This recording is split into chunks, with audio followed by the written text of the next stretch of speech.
Thank you.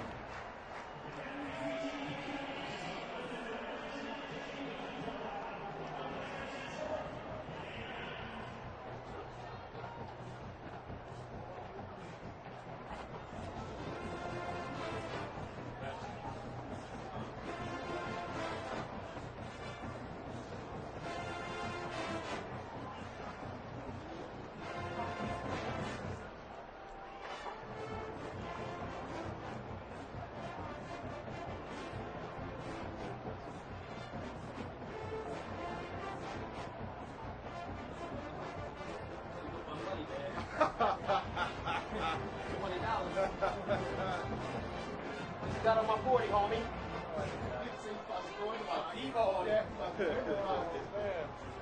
You want a handshake?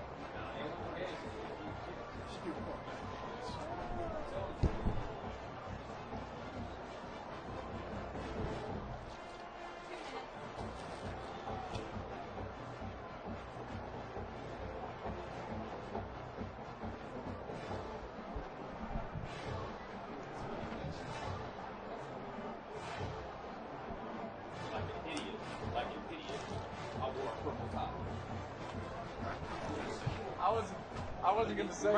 I wasn't gonna say it. 90. During the open, I'll throw it to you. Nice purple tie. Do it. Do it. I want you to do it. Do it. All right. Kill me.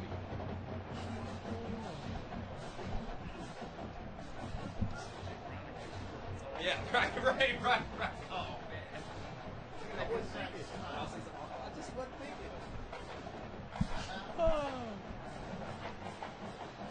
1 minute.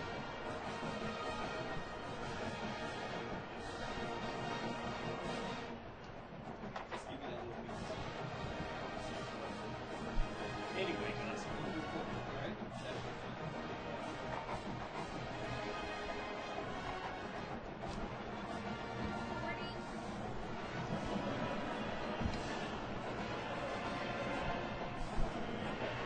Go Bookers, right?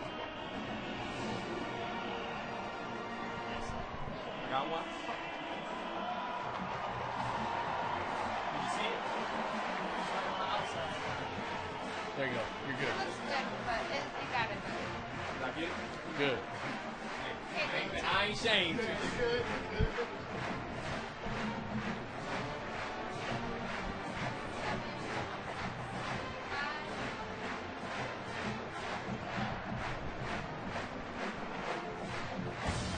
All right, Rice-Eccles Stadium, the 43rd consecutive sellout here in Salt Lake City, and we're ready to watch one of the best teams in America as 4th-ranked Washington comes into town undefeated to take on the 17th-ranked Utah Utes.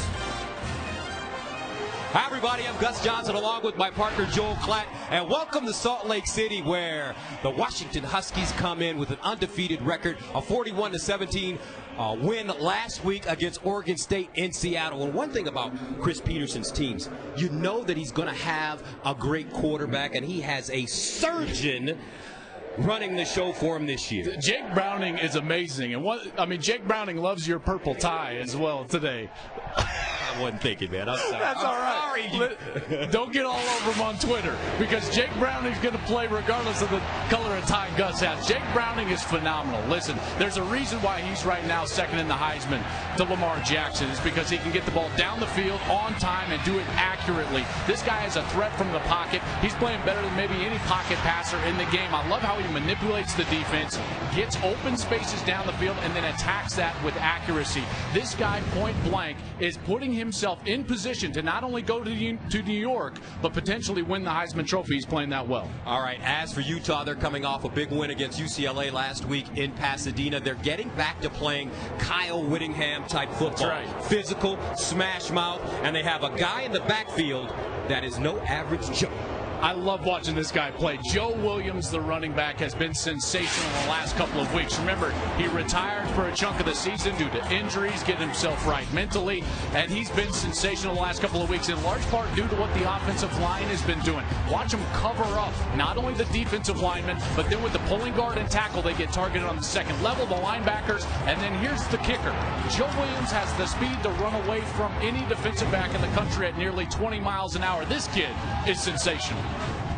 This series dates back to 1931. Washington leads it, but the Utes won the last one in Seattle 34-23 behind a defense that forced 4 turnovers.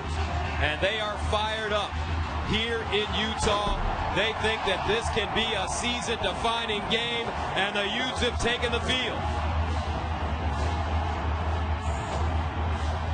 Close to 50,000 ready to watch. 2 top 20 teams. The Utah Utes against the Washington Huskies. Coming up next.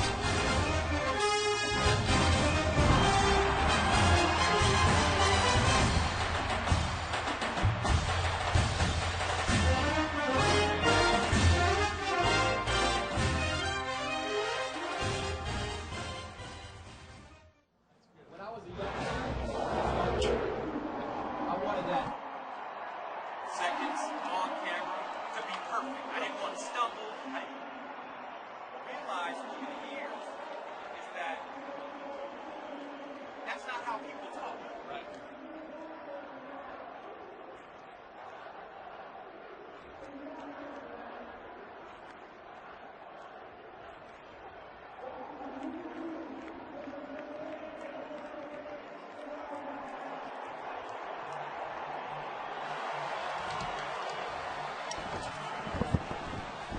Nice to get some fresh air, but I guess, you know, we're in Utah.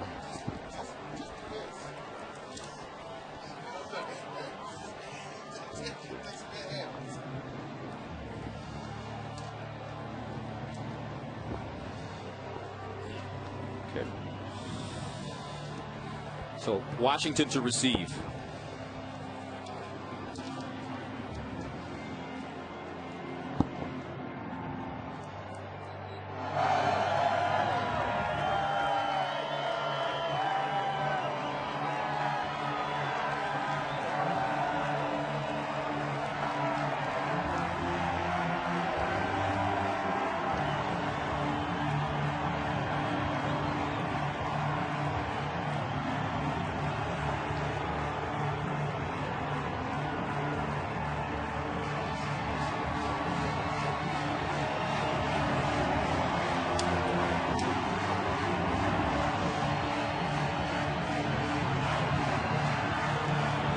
And welcome back to FS1 College Football presented by Verizon. Rice-Eccles Stadium, SLC, and we're all ready to join the third member of our team on the sideline, Shannon Spate. Well, hey there, Gus. You know, 20 months ago, Utah quarterback Troy Williams, he was wearing purple. He transferred from Washington to Santa Monica College, and he told his teammates at that time, don't worry about me, I'll be back. He's been looking forward to this game ever since, and today for Williams, it's more about playing smart, but it's more about playing with that emotion, controlling that emotion, 2 sides of that emotion for him. On one side, he still considers a lot of the guys on this Washington team very close friends, spent about 10 minutes catching up with them pregame. On the other side is how things went down with Chris Peterson. Williams told us yesterday he doesn't have any hard feelings for Peterson, but it's certainly added motivation. All right, Utah won the toss, deferred. Washington receiving the football. And this ball kicked out of bounds. So Washington and Jake Browning will start from the 35. Certainly not how you want to start the game for Utah, giving some free yardage here. Kickoff out of bounds. Kicking team. The ball be placed at the 35-yard line. First down. All right, let's check out the 4 keys to the game. Joel, what do you got? For Washington, I think it's imperative early that they take the shot down the field. Marcus Williams, the very good safety for Utah, not in this game. So allow Jake Browning to go down the field. For Utah, you got to keep forcing turnovers like they have all season long. And trick or treat. Halloween is on Monday, and both of these coaches love to pull out the trick play. Which one gets to it first in this big matchup? The Huskies have scored a touchdown touchdown on their first possession in 6 of 7 games this year. First down and 10. And they'll hand it off to Gaskin. He runs left and is ambushed. Tautioli hopping on his back. And there's going to be an interesting battle between that front 7 of the Utes and this Washington offensive line. Well, and they get a guy back, Utah does. Sunia Tautioli, number 19, makes the tackle on the first play. They did not have him a week ago against UCLA. Very glad to have him back now. Gain of 2 on first down, 2nd and 8 at the 37. Myles Gaskin in the backfield with Browning. And they'll hand it off to him running left, looking for a hole, and he has one, stumbles forward. It'll be about 1.5 yards short of the first down. Myles Gaskin, what a terrific young player. He's got that speed that makes you hold your breath when he gets a crease, and he almost had the crease there in the last play, just got tripped up. But as it stands now, Jake Browning faces his first 3rd down of the game. He's averaging 103 yards a game, 20th nationally. 3rd down and 2 at the 43. Jamon Dotson, number 10, checks in the backfield. Opening series for UW. And they pitch it to Dotson, trying to get outside, and he will not. Tackled off the 40-yard line, low to Lele. And Washington will punt. Lolo Tulele is one of the best defensive tackles in America. Now, he's been battling a shoulder injury, so he hasn't been 100%. They think he's back to that point now. A freshman All-American a couple of years ago, an All-American candidate. Now, this guy is fantastic, and you see why right there. The penetration and the disruption in the backfield for Washington. Tristan Vizcaino will punt it away for Washington. Angles it toward the near side, end over end punt. And will be downed at the 20-yard line. So that brings on Troy Williams, the starting quarterback for Utah. Young man from Carson, California, started his career as a Steve Sarkisian recruit at Washington. Chris Peterson ended up getting the job when Sarkisian left to go to USC. He wanted to get his own guy. Williams transferred to Santa Monica Junior College. Had a great year last season. Now he's in Utah. And ever since he stepped foot off of that campus up in Seattle, he's been thinking, Gus, about this moment right here. First down and 10 at the 20. Joe Williams, the running back. And they'll give it, no, over the middle, first play of the game. That ball batted down at the line of scrimmage. Keyshawn Vieira got a hand on the football. And this is one of those guys that Shannon was speaking of that Troy Williams considers like a brother. Keyshawn Vieira, also from Carson, California. He's having a phenomenal season. Very athletic player and very instinctive from his linebacker position. Vieira leads the nation in fumble recoveries with 5. 2nd and 10. Joe Williams running right, cuts it back, and is chopped down at the 21-yard line. Psalm Wuching coming up and making the play. Well, Psalm Wuching is a guy that had a hard time with that transition you spoke of earlier from Steve Sarkisian to Chris Peterson, but he has matured and he is having a great senior season. To have a special year, your seniors have to play their best. Sam Wuching is doing that for the Huskies. 3rd down, 9 at the 21. Empty backfield for Troy Williams. 3 receivers at the bottom of your screen. Here's Williams.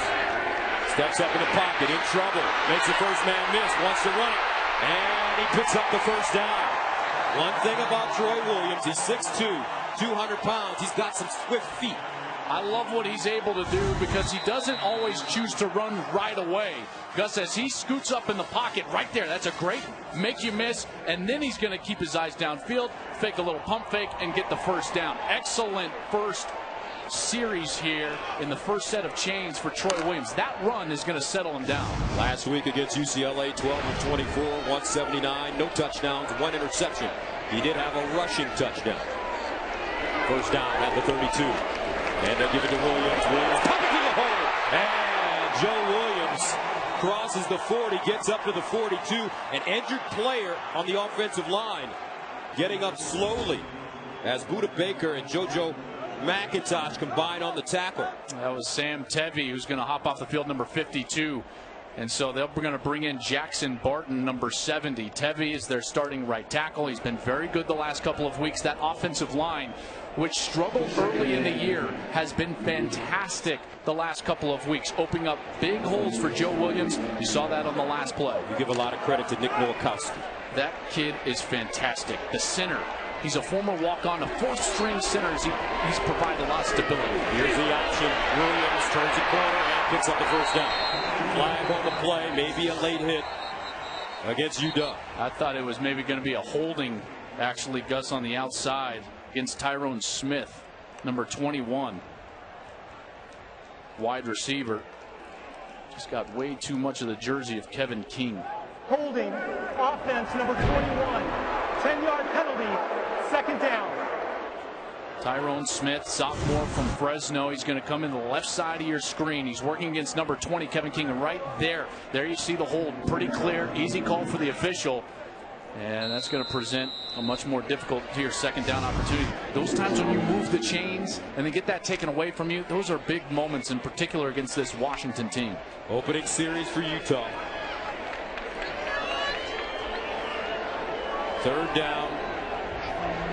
Make that second down and 8.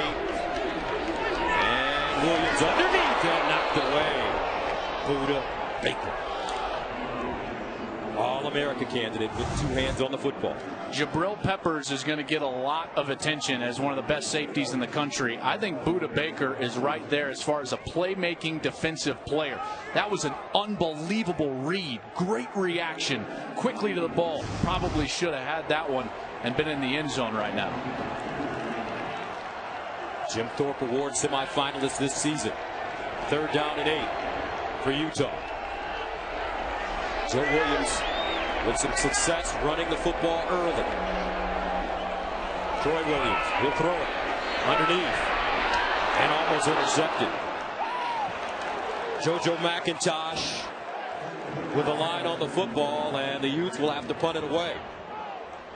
And now you understand why that penalty was such a big deal. You get behind the chains against this Washington team and get into obvious passing situations. It's very difficult. So Dante Pettis back deep at the 21-yard line. Mitch Wisnowski will stand at his own 20 and punt. Angled toward the far side. Fair caught at the 10-yard line. A 55-yard punt. So coming up, Jake Browning has not attempted a pass. You get the feeling it's coming.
Here are the Go RV exciting sounds from Utah's beautiful campus here in Salt Lake City and the exciting atmosphere at Rice Eccles Stadium. You know, we've been here quite a bit the last couple of years. You like it so much, you came here last Sunday. You were here all week. That's right. Hanging out with my boys, Dr. John Miller, Dr. Kyle Christensen, Devin DeLynn gave me golf lessons. Did they help? No.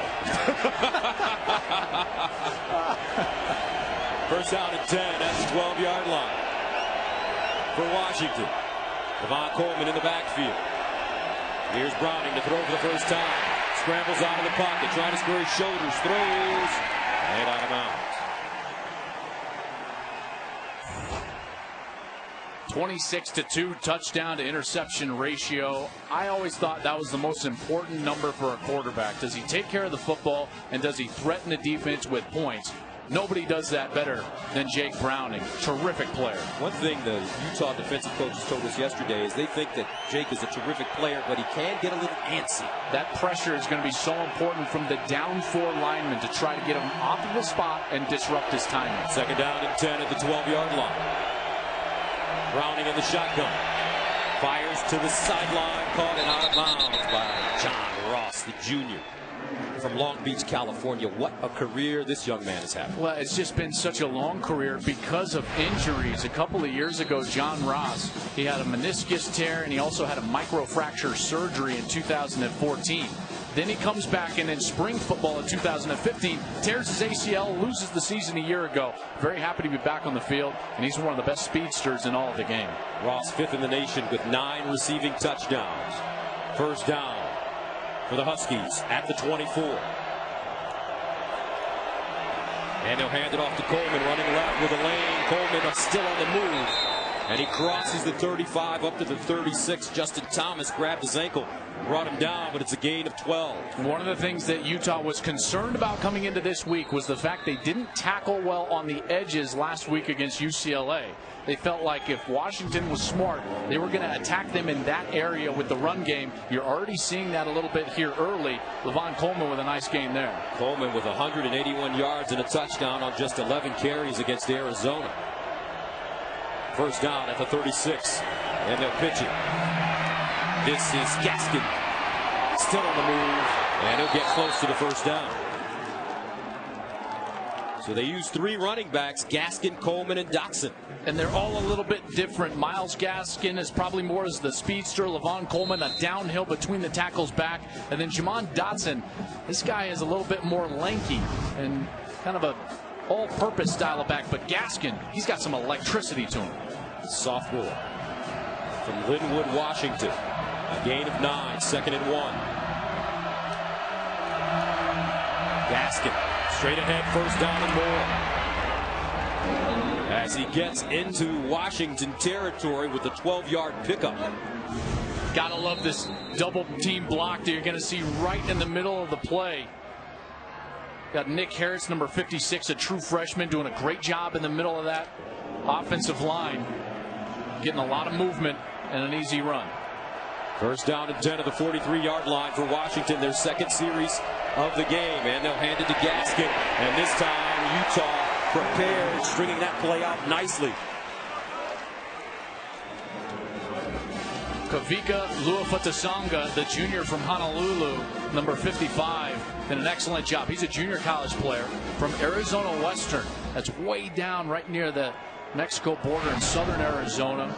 A little town called Yuma. 6'4", 237. They made a movie about that little town, Yuma. Yeah, was it the 310, right? 310 to Yuma? Russell Crowe. 2nd down and 11. At the 44, Browning. Looking over the middle. Almost intercepted. Wow. Chico McClatcher, the intended receiver, but that goes right through the hands of Luafatasanga. Luafatasanga is the right linebacker, and he reads Browning the entire way. That's one of the more poor throws I've seen Browning make all year, and it should have been intercepted. Something that you rarely see from Utah, missed opportunity when they have a chance to get a turnover. Only 2 interceptions thrown by Browning this season. That brings up 3rd down and 11 at the 44. Levon Coleman in the backfield. Utah showing blitz. And here they come. Browning bounces out of the pocket. In trouble. Browning steps up. Can he get by? No! Beautiful open field tackle by Hunter Demick.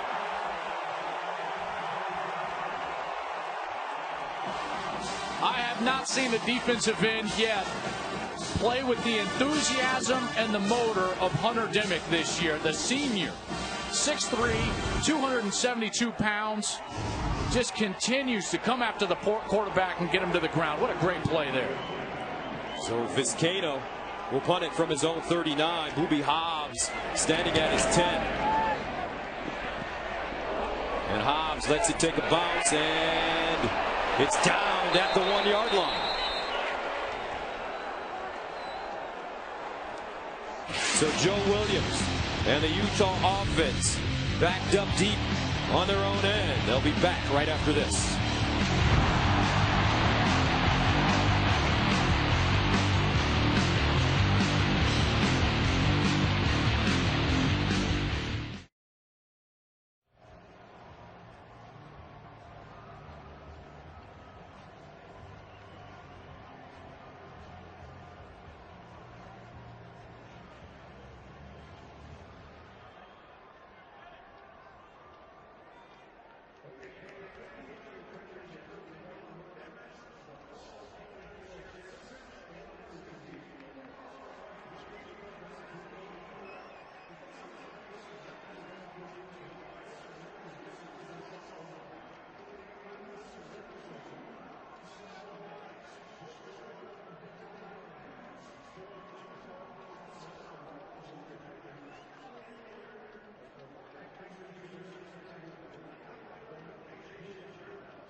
.6:52 to go here in the first quarter. No score, Washington and Utah. Let's go to Los Angeles and Mike Hill for a game break.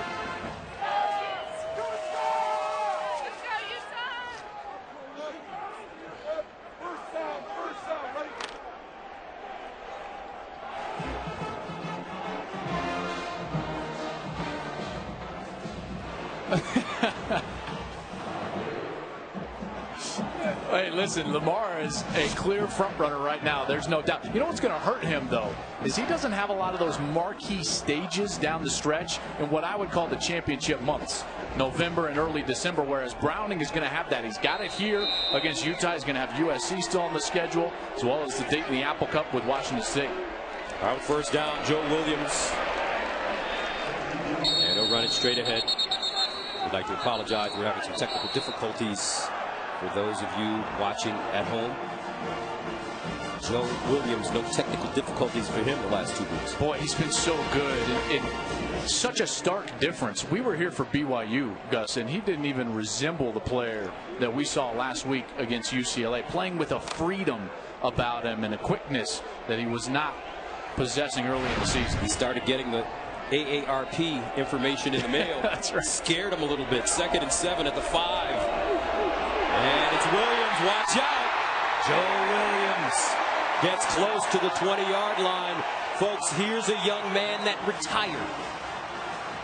Great cut in the middle of the line of scrimmage. As Williams works through the defense, he's going to have a free Washington player right here. Bang, and he just slips to the side, and he's gone down the field for a first down. It's the decisiveness of his cut that I think makes the difference, and that's what he's been possessing in the last few weeks that he did not have early in the season. He's carried the ball coming into this game 63 times and has not put it on the ground. Different story in the first 2 games. Williams again. He'll make that Zach Moss skipping through the hole, and he gets to the 22. And one thing Kyle Whittingham was concerned about is the number of carries that Joe Williams was getting. Make no mistake about it, he's going to be the featured guy, but in order to allow him to stay under that 28, 27, maybe even 26 carry mark, they're going to have to get Zach Moss going, a true freshman from down in Florida, 5'10", 213 pounds, and that's what Kyle Whittingham knows he needs to do to spell his great back Joe Williams. 2nd down and 7 at the 22. Moss remains in the game as the pistol back. Troy Williams will throw it. Steps up, delivers, fires to the far side, caught. This time it's the O.C. Wilson, and a 1st down. Early in this game, I was wondering whether Troy Williams was going to be almost too excited to play against his former mates. If he would have been throwing the ball in traffic, I would have said, hey, he's playing outside of himself. But that was perfect. Looked at his first read, wasn't there. Got to his secondary read, moved up in the pocket, an easy 1st down. 1st down and 10 of the 30. Williams 1 for 4. And a throw it again underneath, caught at the 33-yard line. Tyler Cooperwood with the reception. Let's go downstairs to Shannon. Yeah, Gus, the Utah athletic trainers took Sam Tevy to the locker room. The senior right tackle was able to walk out off under his own power, but he did have a limp. They're looking at that right ankle. Utah's a team that does not give injury information, but you got to think they're going to try to do whatever they can to get him back out with this offensive line that's been so strong in the last couple games. All right, thank you very much, Shannon. 2nd down and 6 at the 34. Joe Williams back in the game at running back. Williams follows his block, keeps his feet moving and gets to the 40, close to a 1st down. And I think he got enough. How about the effort?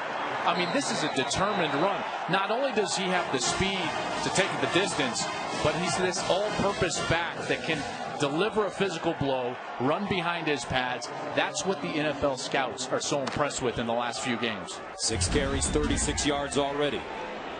Ran for over 300 yards last week against UCLA. 1st down and 10 at the 40. 511 yards rushing in the last 2. Troy Williams steps up, in trouble, and is dragged down from behind. Connor O'Brien grabs him. Connor O'Brien, a junior, 6'3", 232 pounds. He's playing for an injured Joe Mathis, who's really their pass rushing specialist. But all the coaching staff will tell you that Connor O'Brien has played wonderful in Joe's absence. It's a guy that gives a lot of energy and can get to the quarterback like he did on 1st down. 2nd and 9 at the 41. Williams to throw it, looking for the screen, sets it up, and not a good throw. That one thrown a bit behind Joe Williams, and that'll bring up 3rd down and long. It's so important when you defend the screen pass that the defensive lineman, that's 99 Greg Gaines, he's 318 pounds, but watch him sniff this out right away. He says this is something's going on, and now he's out there and he's defending it, and Joe Williams can't hang on. 3rd down, 9 at the 41-yard line for Utah. They need to get to midfield for 1st down. Empty backfield for Troy Williams.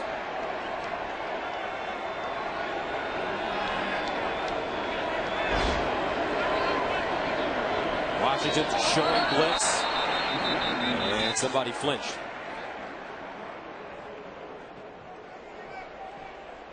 Could have been our new right tackle. Ball start. Offense, number 68. 5-yard penalty. 3rd down. They're going to call 68. Now, 68 is normally J.J. Dielman, a captain, but Isaac Asiata, the starting left guard, is wearing J.J. Dielman's jersey today. Dielman, a captain. They'll say Dielman on his back, but that is the senior Isaac Asiata, the left guard. Sitting in, the senior from Spanish Fork, Utah, jumped a little early. 3rd down and 14 at the 36. They throw it near side, incomplete. Damari Simpkins, the intended receiver. Not a good series for Utah. Well, they got Joe Williams going a little bit early in that series, and And they stopped giving him the ball, and that Washington defense bowed their neck. And then once you get behind the chains, or off schedule as I would call it, 2nd and long, 3rd and long, almost impossible to convert against this Washington defense because of how good their secondary is. Dante Pettis, the deep man, as Mitch Wisnowski. 54-yard punt. The first time. Here's his second punt. And Pettis will give it a go and step out of bounds. A 50-yard punt, a 3-yard return, 2:44 to go in the first quarter. No score. UW and Utah.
First quarter, 2:44 remaining.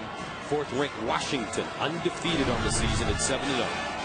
And a look at their first 2 drives. Well, they've had to come from some pretty poor field position in these last 2 drives. The first one they got started from very good field position, but this defense, it's tough to march on them the length of the field. That's why it's so important, their punt game and the field position battle. First down and 10 at the 16. Pettis in motion. Here's Browning. Quick strike underneath, and he finds John Ross, but he's unable to hold on to the football. Rare drop. Yeah, can't put that ball in any better spot if you're Jake Browning. And I think John Ross just got caught up, and he wanted to have that outside spin move and stop on a dime and get outside, but he just forgot the ball. This guy's electric in space, and John Ross was looking to run before he secured the catch. Washington has outscored opponents 100-7 in the first quarter. 2nd and 10.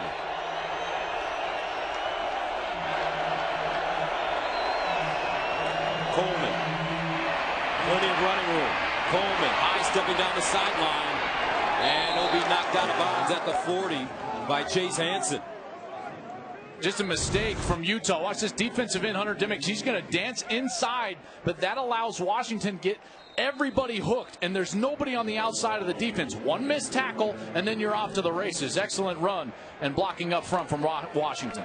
That's a 23-yard run for Coleman. Now Jamon Dotson comes in.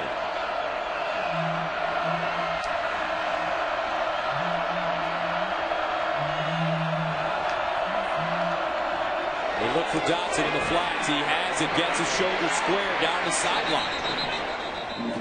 Beautiful timing throw for Jake Browning. A gain of 15. He's got great touch, and the timing is something that I think he is always on time. I think that is a product of being prepared. This is one of the great preparers in college football. He understands what the defense is doing and how he wants to attack them, and the ball is out of his hand on time almost on every throw. First down to 10 at the 46. Browning looks backside. Has his receiver. McClatchy still running, and he's finally tackled at the Utah 20. A 25-yard pickup. What a great job of this O-line. Watch the left side of this O-line. Trey Adams, number 72. You're going to have Jess Soosby down the field. You're going to have Nick Harris, the true freshman. All of them covering up the defensive backs, allowing McClatcher some freedom down the field. And this guy is a burner as well. Gains of 23, 15, and 26 yards on the last 3 plays. Third series for the Washington offense. First down at the Utah 20. Play fake over the middle and incomplete. I'll tell you what, though, about this Jake Browning, and a flag on the play.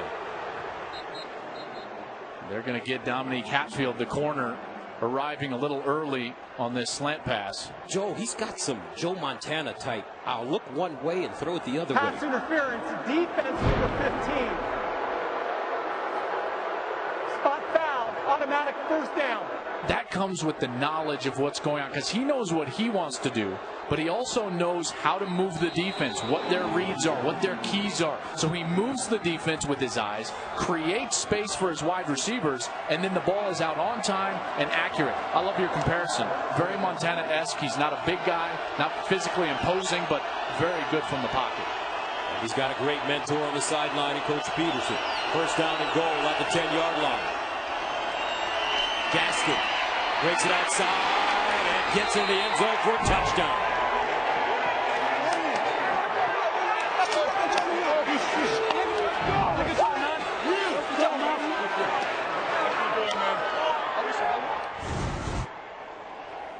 The speed on the outside. First of all, you're going to get a block up. 88 gets up to Sunia Taucioli, and now it's just a one-on-one battle with that corner, and he beats him to the outside. The speed of Gaskin into the end zone. Myles Gaskin, 5'10", 195 pounds. Cameron Van Winkle comes in to attempt the extra point. Yep, and good. 5 plays, covering 84 yards. Huskies score in 1 minute and 39 seconds to take a 7-0 lead on the road.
These are the Fox 4, the top teams in the country. Number 4, Washington. 3, Clemson. 2, the Michigan Wolverines. And number 1, as they should be, the Alabama Crimson Tide. Here's the AP poll, how that stands. Personally, I had Washington number 3 ahead of Clemson. I think they've been more impressive. Some would say that this Washington schedule to this point, Gus, has not been stiff enough to move them up into that 3 zone. But I got to tell you, this is one of the most talented teams in the country, and he's a big reason why. Myles Gaskin, nice 10-yard run to cap a 5-play, 85-yard drive that lasted under 2 minutes.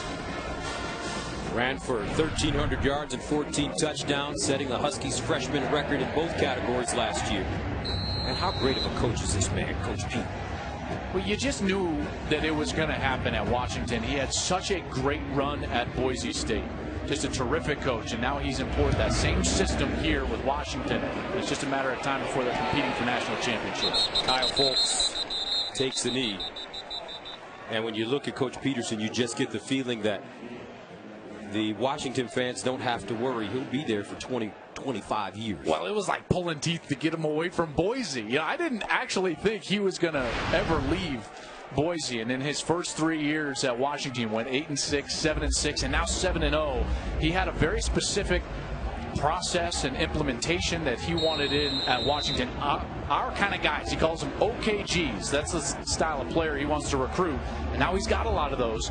And Gus, they're young. Lots of sophomores on this team that are his kind of guys, and they're very good.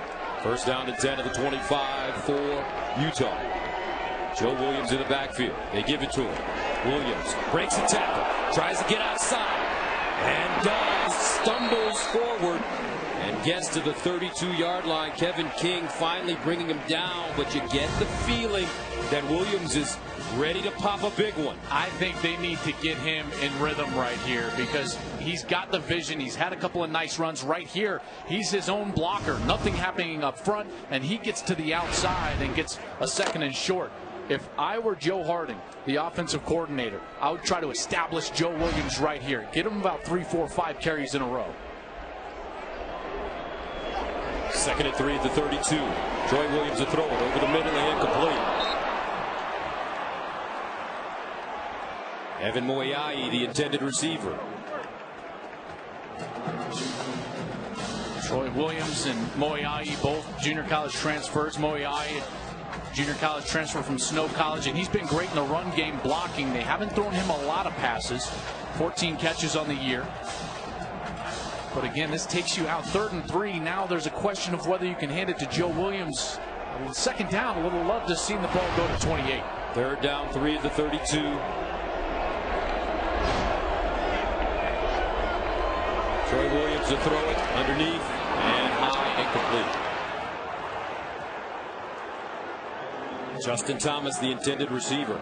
Yeah, Kyle Whittingham's got to be frustrated right now with the decision making on offense. Again, that was a series where Joe Williams is running the ball very well. 7 carries, 43 yards, 6 a pop. Easy to give him the ball a couple of times, get a couple of free first downs rather than trying to throw it. Troy Williams only 2 of 9 now throwing the ball for 12 yards. I don't understand those play calls here after a touchdown from the Huskies. Wisnowski punting it away inside his own 20. That is the deep man. He'll backpedal. Fields it inside the 10. Great coverage by the Utes. A 59-yard punt. As Utah gets down the field quickly. Jason Thompson with the tackle on special teams, and he's banged up. He's a senior, and he got up very woozy. There was a big collision there with a lot of players. There's number 10. There's Jason Thompson. As he went to the turf, you saw his head just hit the ground, and oh boy, you just never like to see that. Now they're going to attend to him as they should, and he'll go into the concussion protocol. 6'2", 208 pounds from Renton, Washington. You know this game was circled on his calendar, facing his home state team. So Washington will start from their own 5-yard line. Myles Gaskin looking for a hole. Not a lot of room. And that'll take us to the end of the first quarter. Fourth-ranked Washington That's the end of the first on quarter. top of Utah, 7-0.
And welcome back to FS1 College Football presented by Verizon. Gus Johnson, Joel Klatt, Shannon Spake with you.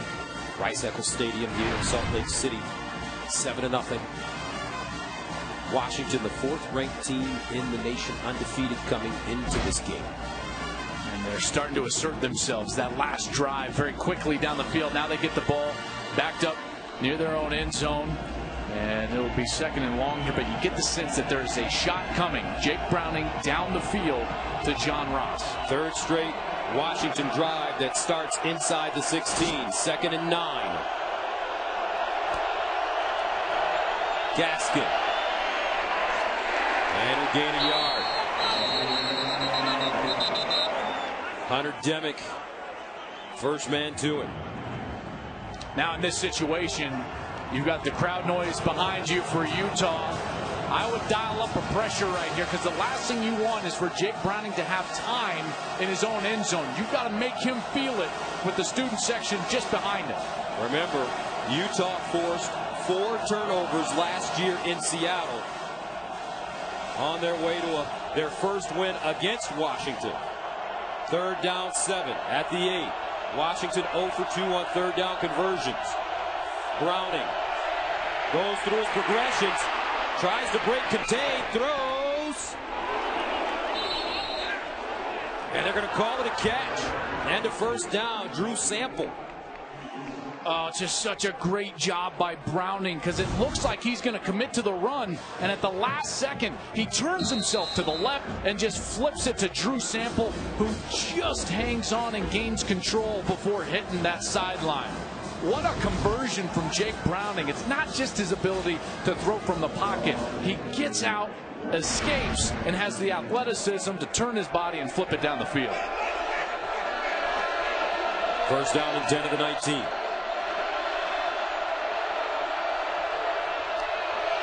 Browning sprints out, looks backside, delivers a missile and caught by Dante Pettis. Jake Browning comes into this game. His name all over the national rankings, second in passing efficiency, third in touchdowns and yards per attempt, eighth in completion percentage. Gus, I think a lot of that is the wide receiver group. You know, they're so much better this year. One, they get John Ross back, but they're also much more clean when it comes to route concepts and understanding how to get themselves open. And the pictures that they create for Jake Browning have been very clean. Gain of 10 on the last play. Myles Gaskin back in the game at running back. They'll give it to him as he sweeps around the left side, gets down the sideline, 40 yards. The 40-yard line, rather, and out of bounds after an 11-yard gain. I love when a center gets out in the middle of this. You're going to see Coleman Shelton, the center, junior. He snaps the ball, leads all the way around, and gets that block on number 19, Sania Tautioli, to spring Gaskin for an extra, 10, 11 yards. Good athleticism from the interior of that line. Only 293 pounds there, the center. They give him 12, first and 10 at the 41. Gaskin with 53 yards rushing on 9 carries. The counter, Gaskin leaning, and Gaskin stopped by Luafatasanga. They have been attacking, Gus, the short side of the field, which for them, being on the left hash, means the left side of the field. And they've done a great job. One of the things that Utah's defense does, so this is the short side of the field going that direction, and see how you got the entire group of wide receivers over there. Now they're shifting, and they get all those Utah players to shift over with them. And look, now they've got numbers on the left side. They pitch it right. Gaskin wants to throw it backside. Browning looks downfield. Caught at the 35-yard line. Darrell Daniels all the way down to the Utah 15 as Chase Hansen finally stops him. Well, here comes the trick play. We knew it was coming from one of these teams, and wouldn't you know it, it's Chris Peterson that gets to it first. The double pass down the field. Excellent job executing that.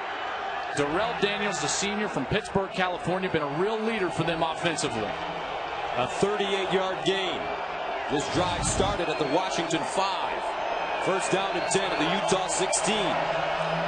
Browning steps into his throw, and it's caught. John Ross, touchdown, Huskies.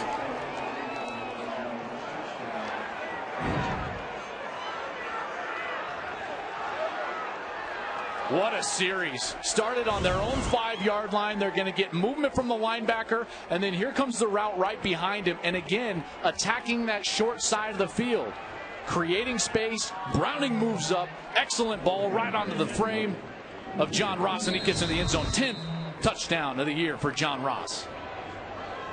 Cameron Van Winkle with the extra point, and it's good. 14-0 Washington. Browning finding his go-to man, John Ross.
Before every home game, the football team takes part in the Ute Walk. Marching band leads the team along their way to the stadium as fans line up and show their support for the players and the coaches. Our Traditions of the Game is sponsored by Dr. Pepper. It's a college football tradition. Kyle Whittingham, the general, his team down 14-0. Some curious offensive play calls by Utah, not establishing Joe Williams, who's averaging over 6 yards a carry. He's got 7 carries now. You certainly thought on the last possession before Washington got the ball. And the thing about it is that Washington now on successive drives, they've gone 84 yards in 5 plays for a touchdown and then 95 yards in 8 plays for a touchdown. So not only do you need to establish some offensive rhythm yourself if you're Utah, but you also need to get your defense off the field here for some extended amount of time.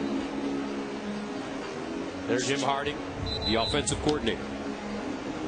It's his 3rd year on staff, 2nd as the offensive coordinator. He had a really solid stint as the offensive coordinator at Wyoming before coming here, and they're going to have to get this going. Kyle Folks, the deep man, and he'll start from the 2-yard line.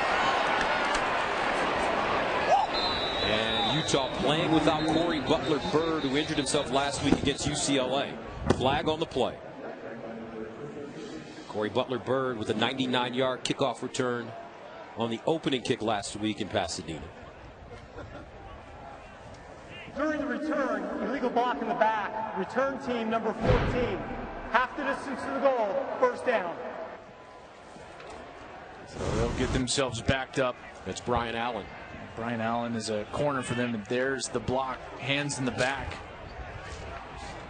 It's like he was blocking Keyshawn Bierria. One of the things Washington does a lot of, Gus, they use their starters on special teams. All the best players are on special teams, and it really forces the opposition into precarious situations where they're outmatched athletically, and sometimes you get that block in the back as a result. So the first down at the 6-yard line. Here's Williams running left. Tries to get through the hole. He'll pick up 3.5, maybe 4 yards on the play. Joe Williams runs a 4.340 from the Bronx, New York original. Started his career at Connecticut, bounced to a junior college before being given a scholarship here at Utah. And this is a guy that has a lot of emotions playing against Washington and Chris Peterson, but he's handled them fairly well so far. Joe Williams says he plays angry now. They give it to him over the right side, and he'll stumble forward close to the first down.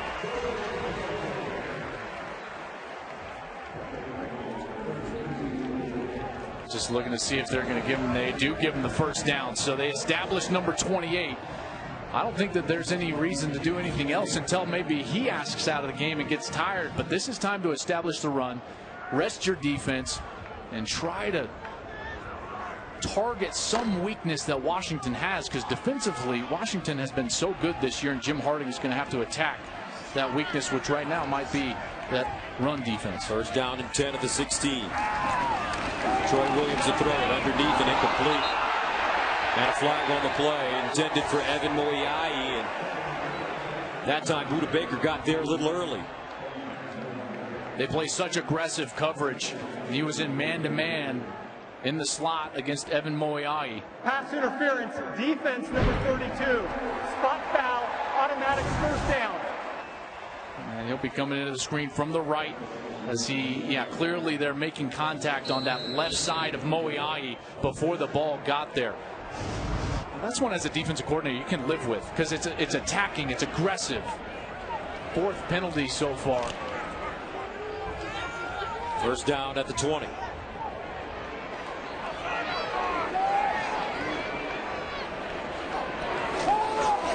Troy Williams to throw it. Goes deep. Williams looking. And knocked away at the last moment. Terrific defensive play. Sidney Jones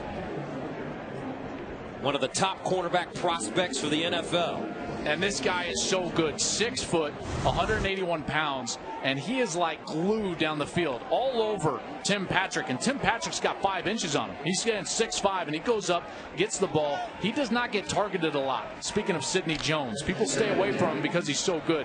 I thought he got snubbed. He should be on the Thorpe Award semifinal list. They left him off. I don't know why. Has allowed just 4 receptions all season. 2nd and 10.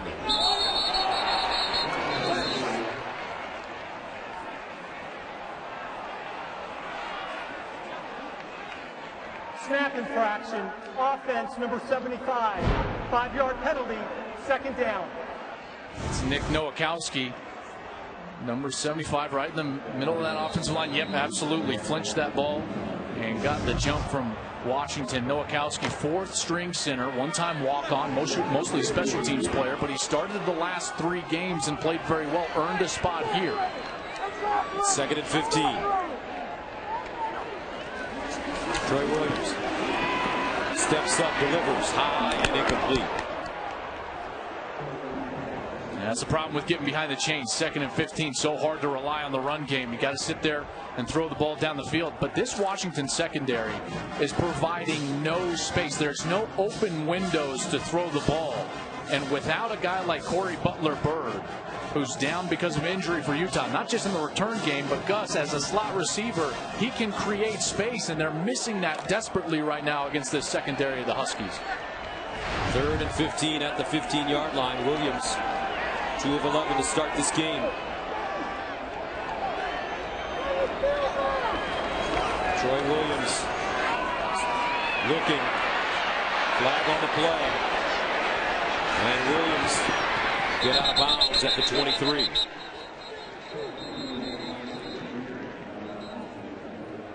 Some sloppy play here from Utah in this series, and they're going to get a chop block on the outside as Joe Williams and Evan Moiai were working against number 11 Elijah Qualls. Evan Moiai, number 18, was blocking him high. Joe Williams cut his leg out. I think that's what they're discussing right now.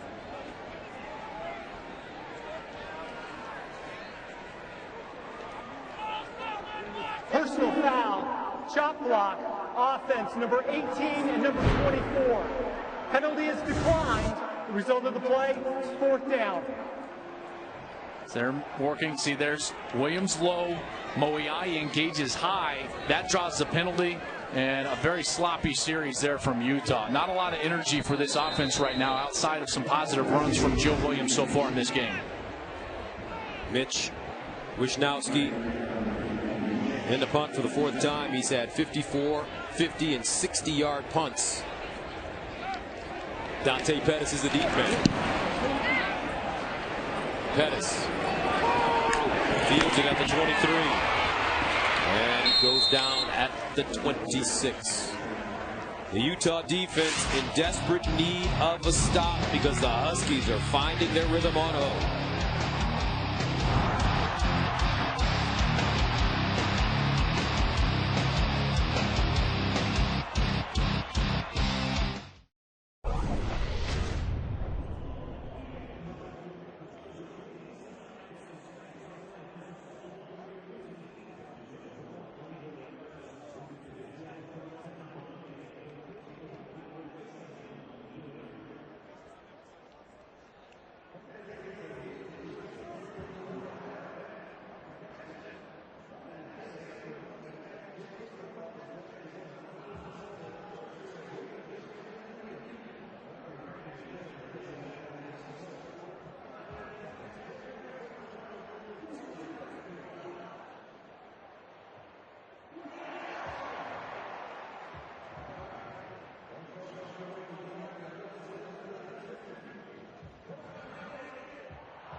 Huskies with a 14-0 lead here in the second quarter, 9:12 remaining.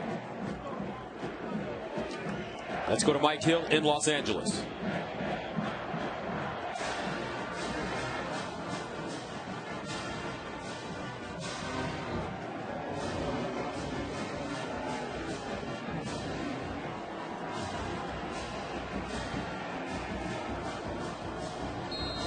Thank you, Mike. Yeah, Charlie, uphill battle right now, but Texas can run the ball. Baylor is a little suspect on their run defense, so they've got a shot in that one in their home stadium. First down at the 26 for Washington. Play action fake. Browning in trouble, and he just gets rid of it. Great pressure being applied by the Utah defense. Yeah, that was just all-out effort, getting right into the face of the quarterback. I thought maybe that was going to be an intentional grounding. The announcement made that there was a running back in the area. It looked like they were trying to set up a screen, but he certainly threw it well away from where the running back was actually setting up. I would not have been shocked at all if the penalty flag came out, and I would not have disagreed with it either. 2nd and 10 at the 26. Here's a handoff to Coleman, and he's stuffed. No gain on the play. Well, this is exactly what this Utah defense needs, is a little bit of confidence. 2 long drives on the last 2 possessions from Washington. Now the opportunity, Gus, to get up the field with a 3-and-out. They've got to produce some pressure here. If Browning has time to throw, he will pick them apart down the field. 3rd down and 10 at the 26. Browning will start in the shotgun with Jamon Dotson.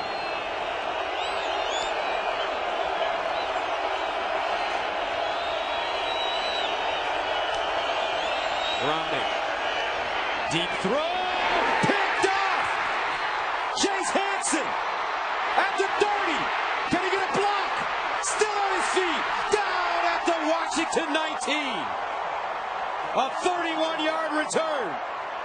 And the Utes are in business. Only the 3rd interception of the season. Chris Browning. And Chris Peterson is telling him, you read his eyes. Watch the eyes go all the way to the right side the entire time. And Hansen, who's just sitting there, reads it, breaks on it. That's an easy interception and a ball that Jake Browning should never have thrown. Tried to get too greedy down the field. Hansen's there perfectly. And guess what Utah's defense does? They get turnovers, leading the country with 23 turnovers. That's their 15th interception on the year. Browning knew it that he made a mistake. So can the Utes capitalize? First down at the Washington 19. Troy Williams with the empty backfield. And he'll run it. Bounces it outside. Hits the sideline and out of bounds at the 13. JoJo McIntosh there to usher him out of play. A little bit of chatter there for Troy Williams, who has started this game a little antsy, throwing a lot of his passes too high. You can tell he's hyped up. He's only 2 of 11, so they want to try to calm him down with a quarterback-designed run play. Now they set up this shorter 2nd down opportunity. 2nd and 4 at the Washington 13-yard line. Joe Williams back in the game at running back. They'll give it to him. Lowers his shoulder, gets inside the 10, still churning his legs. And he picks up a first down. Vita Vea with the tackle. Because everything positive that Utah's done offensively has been because of 28, Joe Williams. So even if you want to throw it, it needs to be a play action or run action pass where it's faked to Joe Williams and then allowing Troy Williams an easy completion on the outside. We talked to his fiancée, Jasmine, yesterday. She told him in the first 2 games he wasn't running hard. Joe said, now I'm running angry. I'm angry when I'm on the field. First down and goal at the 7. They give it to him. Looking. Bounces it outside. Still on his feet. Drives forward and gets to the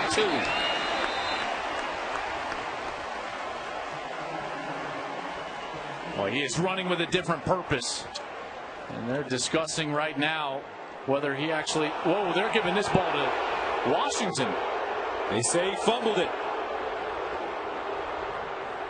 This one will absolutely be reviewed. There was That's from my vantage The ruling point. on the field is a fumble recovered by the defense. First down, Washington. No, that's a total overreach by the official. That's a very easy call. He was down. The ground actually knocked the ball out. There's no reason to think that that ball was coming loose at all. Not only was the left knee down, but as he's reaching, there's the knee down. As he's reaching, the ground is what knocks the ball out anyways. I have no idea what would make an official think that that was a fumble. The field is a fumble recovered by Washington. This play is now under replay review. So Joe Williams said that physically he was banged up when he decided to retire. Mentally, he was banged up as well. He had fumbled the ball early in the season, fumbled it last year. Took some time off and watched the games from the stands with his fiance. Got the call when the Utah backfield was decimated with injuries from the coaching staff.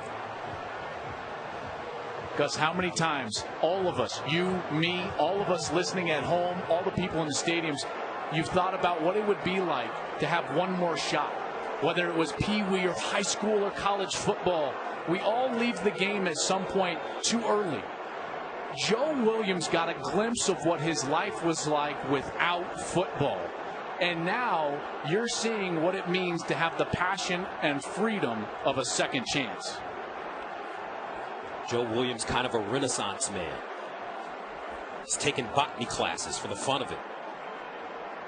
Very learned, almost the kind of kid. We were talking to him yesterday. He thinks a little bit too much, his fiance said. That's right. Stop thinking, just play. Well, every fiance and wife in America is looking at her husband. You think too much too. After review, the runner's left knee was down for the Utah ball. Second down at the 3-yard line. Well, easy call for the officials. Utah at the Washington 3. Joe Williams starting to heat up. You know, on second down, I wouldn't mind seeing this ball go to 28 again. He's got the hot hand. Second down and goal at the 3.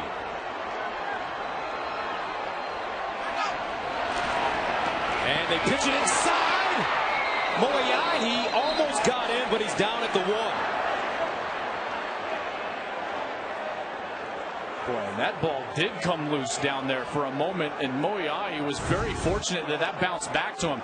Trying this, looks like an outside option, and then a short pitch. And watch here on the contact, that ball is actually starting to come loose. Nope, that elbow was absolutely down before that ball was extended, and he had to bring it back into his chest. 4-down territory here. Boy, at 14-0, I think it is. I don't think that you can come away with just 3. Third down goal at the 1. Kyle Whittingham can feel it. They get outside, but Troy Williams unable to get into the end zone. I don't understand. Give Joe Williams a football. Why is so tricky? And now we got some flags, some chatter after the play. They're trying to get this quarterback design run. Remember, Troy Williams knows all of these guys. Now you got all the Washington guys barking at Troy Williams, former teammates.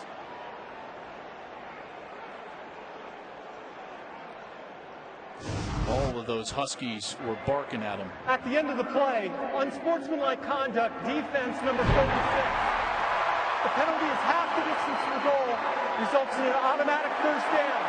Number 46, first unsportsmanlike conduct foul of the game. See, here's his two best friends, Azim Victor and Keyshawn Bierria. They were his brothers. They were the guys that he called first when he got a scholarship to go to Utah and said, I'm going to see you on the field. And now Victor gets them a first and goal. Why is Joe Williams not on the field? Because I'm with you here. Here's Troy Williams running it, and a whistle and flag.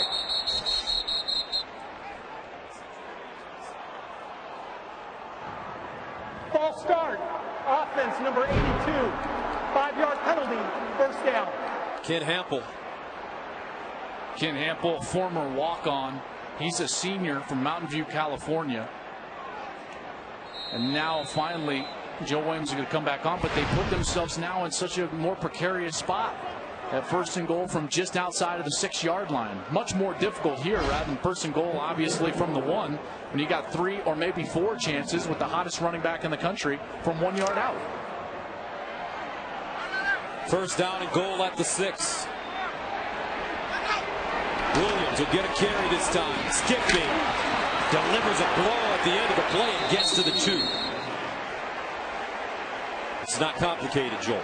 No, it's not. And like I said, if you are going to throw it, it's got to be a fake to 28 first. Because everything in the offense right now has to at least be spun off of the only success that they're having, which is running it with Joe Williams. Give him 4 chances to get into the end zone. Second and goal at the 2. He had 4 touchdowns last week against UCLA. He lines up as the pistol back. Williams, right side. Touchdown, Utah. Give him the ball.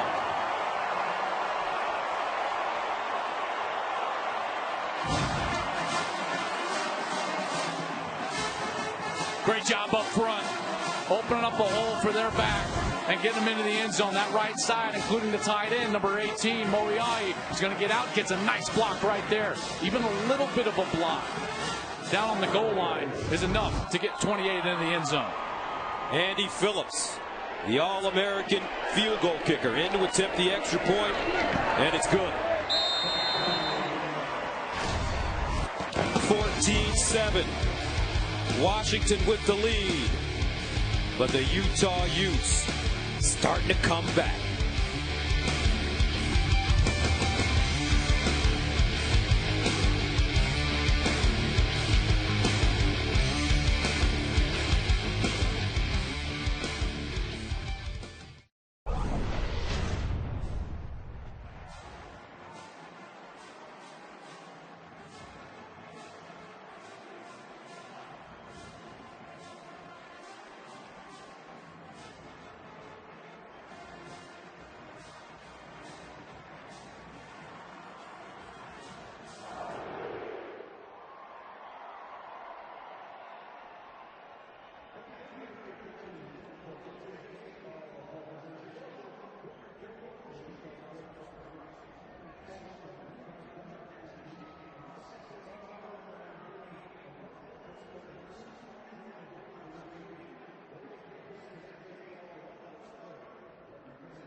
Last year in Seattle, Devontae Booker ran for 150 yards and a touchdown, and Gianni Paul's 54-yard fumble return touchdown helped secure Utah's first win over the Huskies in school history. Devontae Booker will be starting running back for C.J. Anderson and the Denver Broncos in their next game. Joe Williams with a 2-yard touchdown. And it wasn't a long drive, but boy, they needed it badly. Like, they needed air to breathe. All set up by that interception. You got to credit Chase Hansen for getting the turnover from Jake Browning, which is so rare. And now Browning, after sitting there and watching that drive, has got to come out here and put that interception out of his head. John Ross, the deep man, comes up. That ball takes a bounce, and it's fielded by Austin Joyner, who's finally dropped at the 24. Let's go to Mike Hill for a game break.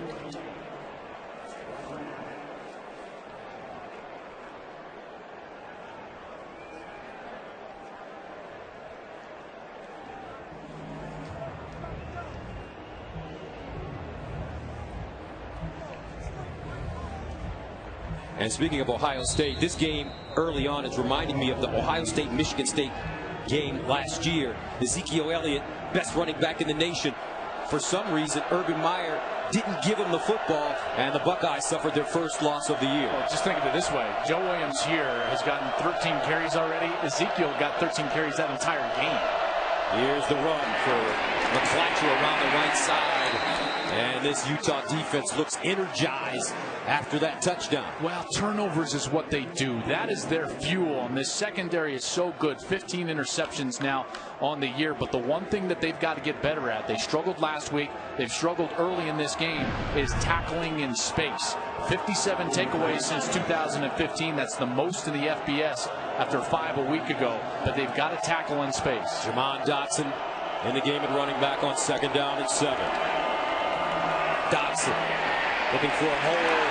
He'll cross the line of scrimmage and gain a yard on the play. Lolo Tulele, the All-American, with the tackle. And Morgan Scalley, the defensive coordinator, right on the right side. He's in the hat right here. He's an aggressive guy. Watched him on Thursday, pumping the music, trying to get ready for this crowd noise. But this is one of the things that they wanted. Long yardage, 3rd down, so they can try to get to Browning. 3rd down, 6 at the 28. Dotson remains in the game. Browning in the gun. He'll change the play at the line of scrimmage.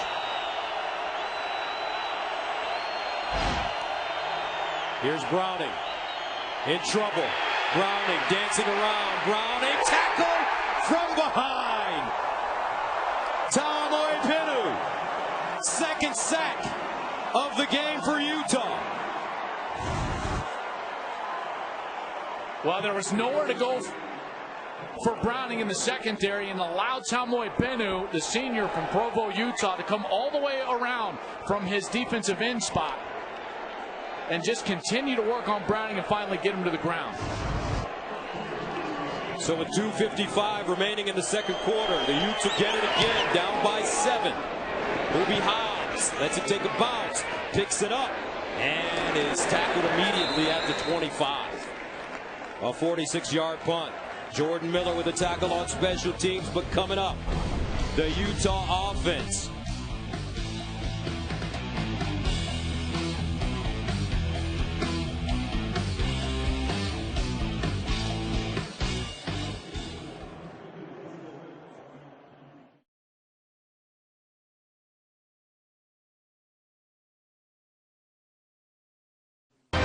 Coming up on the State Farm halftime, Lamar Jackson granted another late Heisman moment. The unbeaten Mountaineers are no more, and the Wolverines.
Coming up on the State Farm halftime, Lamar Jackson granted another late Heisman moment.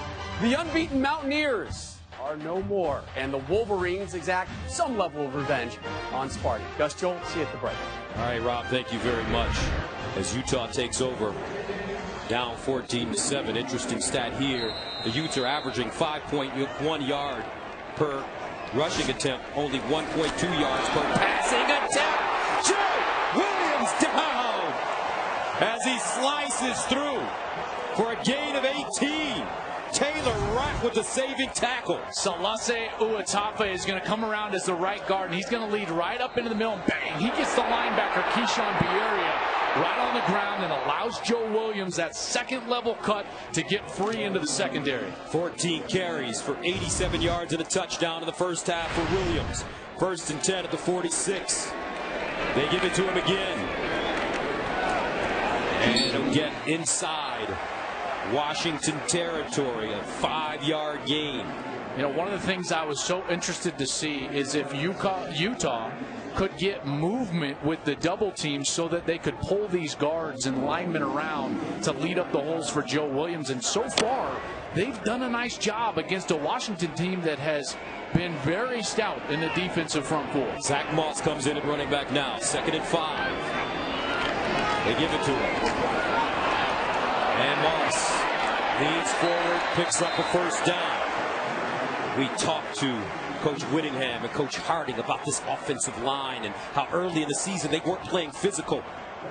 But things have changed. They have changed in a major way. I mean, they were so disappointed after week 1 that they put him in pads for 4 straight days. And then Nick Nowakowski, the center, comes in, the former walk-on. He really solidified things about 4 weeks ago. Moss again. And you get the feeling that these Utes on the offensive line, they want to fight Washington in the gutter. They want to make it ugly, and physical, of course, nasty. That's what they did last week to UCLA. And there's 75, Nowakowski, and that leadership from the center position is always so important. Troy Williams throwing to the far side. That ball is caught by Tim Patrick. Good to have him back. He's been banged up this season. And for the first time today, after that turnover and a touchdown, you're starting to see a little rhythm offensively. 3rd down and 2 at the 35. The ruling on the field is a catch. This play is now under replay review. So Tim Patrick diving over there on the sideline. Troy Williams has struggled with his accuracy so far today. Understandable with all the emotions. And here's Patrick as he goes to the ground. And certainly looks like he secures the catch. Just a matter of where he initially touches the field. Yep, certainly in bounds. That ball is pinned very securely with the right hand against his chest.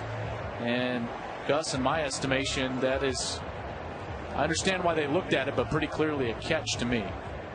That'll make it, if the play stands, 3rd down and 2. You know, the ball, here's the important part. The ball can touch the ground as long as control is continued throughout that process. And that's exactly what Tim Patrick established, was control, elbow down, and then that ball did not move necessarily. And I know move is not necessarily the correct word because it can move. It's the control aspect, and he certainly had it. Tim Patrick has missed most of the last 4 games due to an ankle injury, but is still Utah's leading receiver, coming into this game with 24 catches for 429 yards and 5 touchdowns. So many junior college players on this offense, Tim Patrick being one of them. You know, I think what that does is, I think junior college players, more so than even recruited players, they got a chip. They got a chip, and they have a sense of urgency about them because they understand, I got 2 years at this. Tim Patrick certainly one of those guys. After review, the ruling on the field of the catch stands. The game clock will begin on my ready for play whistle. 51 seconds remaining in the 2nd quarter. 3rd down and 2 for Utah. With 3 timeouts, they can still run it. Joe Williams back in the game at running back. He's been excellent in the first half, close to 100 yards. They give it to him. Williams straight ahead, and he picks up the first down. I love it. Make sure you're establishing a new set of downs and then use a timeout, which it looks like Utah will do. They do. That's their first of the half. With 45 seconds, Gus, they're in a good spot here at the 31-yard line. And they finally established a little rhythm. And look what happens when you get the run game going. Troy Williams gets an easier completion on the outside. You allow your quarterback to get comfortable in a game in which his emotions are running very high.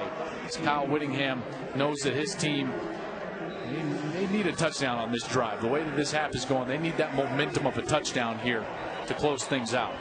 The momentum shifting after that Chase Hansen interception. Williams punching it in for Utah's score. The defense starting to really ratchet things up for the Utes. Now, the one thing you got to be cautious of, this Washington defense, Gus, have playmakers in the back end. Budda Baker specifically. Troy Williams cannot put this ball in precarious spots down the field. First down at the 31. Here's Troy Williams looking in the end zone and incomplete. Good coverage there as the ball was knocked away by Kevin King.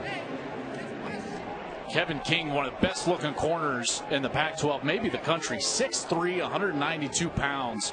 Just executes perfect technique, forcing Tim Patrick onto the sideline, and then the sideline acts as another defender. And it's almost like you have the wide receiver double team. That's just perfection right there from Kevin King. Second down and 10. 39 seconds remaining. Utah with 2 timeouts left. Joe Williams with a hole. Williams knocked down at the 22, close to a first down. JoJo McIntosh and Kevin King combining on the tackle. Utah, their second charge timeout of the half. This will be a 30-second timeout. A smart timeout there from Kyle Whittingham. Didn't get the first down, so it's going to be a 3rd and short. And with 1 timeout left, I think I would hand it off again just to make sure that I'm getting a new set of downs, and then call another timeout, or have a second play ready to go on first down after the clock stops on the first, and then maybe put the ball down the field. Williams in the first half, 17 carries, 105 yards rushing, and a touchdown.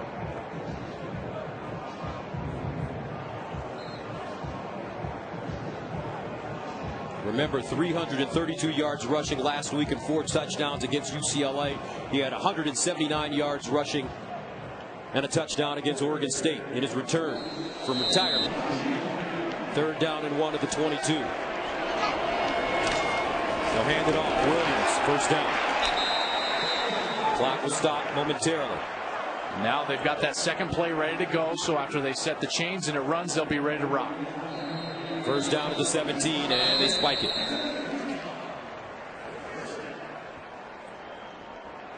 All right, so with the timeout left, they wanted to keep that in their hip pocket, spike the ball. Utah's got 1 remaining. So you could still, in theory, run it, which also means that the play action is still a threat because of that timeout on the board. The secondary, though, for Washington, Joel, is so good. They are so good. The corners have been outstanding today. 2nd and 10 at the 17, 28 seconds remaining. Play fake. Williams underneath. And this is Moriarty, who does not get out of bounds. Oh, what a mistake from Moriarty. And now they're going to have to burn their timeout. He's heading to the sideline, designed in order to stop the clock because they're throwing short of the chains, and now they've got to burn that timeout. Utah, their 3rd and final charge timeout of the half. This will be a 30-second charge timeout. And Kyle Whittingham is giving him an earful. Because Whittingham has to run down. That's Whittingham right there. I don't miss that look on coaches' faces. Ooh. And now it gets a little bit more precarious here. With 21 seconds, now you cannot hand the football off, obviously. It's 3rd down. This ball has got to be thrown past the chains if it's in the middle of the field or to the outside. And you have to understand, even if you get a first down and not a touchdown, you've got to come up and spike the ball right away. All of that strategy being talked about in the Utah offensive hub. 3rd down 5 at the 12. Troy Williams playing against his former team. Will throw. Williams looking, steps up, in trouble, goes down at the 10. Connor O'Brien with the tackle. They've got to get back to the line of scrimmage quickly. Andy Phillips rushed in the game. He's one of the best in the nation from 29 yards away. They got it up and good. Terrific job by the Utah special teams. Automatic Andy. And that's the end of the first half. 14-10. Utah will get the ball to start the second half. Let's go downstairs to Shannon. Coach, thanks so much, Gus. Coach, obviously you're able to get 3 points out of that, but what will you say to your guys about some of the decisions, specifically not being able to get out of bounds? Yeah, we got to play smarter in certain circumstances, but proud of the offense for that drive. We ended up with points on the board, and we got the ball coming out at half. You told me last week it's a game of momentum, and that turnover certainly put it in your side. What have you done well to kind of continue that momentum? It was great for the offense to capitalize on it. First of all, we haven't always capitalized on red zone opportunities this year, so it was great to see him put that one in the end zone. And defense is playing solid. We just got to keep playing. It's a ball game. Thanks, Coach. All right, competitive first half. The 4th-ranked team in the nation, Washington, with a 14-10 lead on the road against the Utes. Right now, let's go to Rob Stone in the studio.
And welcome back to Salt Lake City as we prepare to head into the second half. The number 4 team in the nation, Washington, with a 14-10 lead over the 17th ranked Utah Utes. Gus Johnson along with Joel Klatt, partner. Physical first half, a lot of twists and turns. Yeah, I mean, it was really the tale of 2 quarters, and I thought Washington early really established themselves, all the threats on the offensive side, and then the answer from Utah coming back. But early, it was really all Jake Browning and that Washington Huskies team.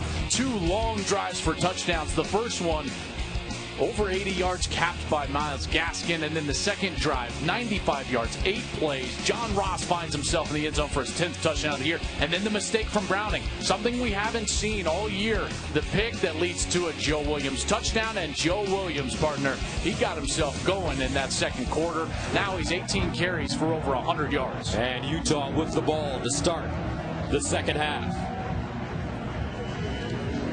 Joe Williams, back-to-back 100-yard rushing games as he returns to college football after retirement.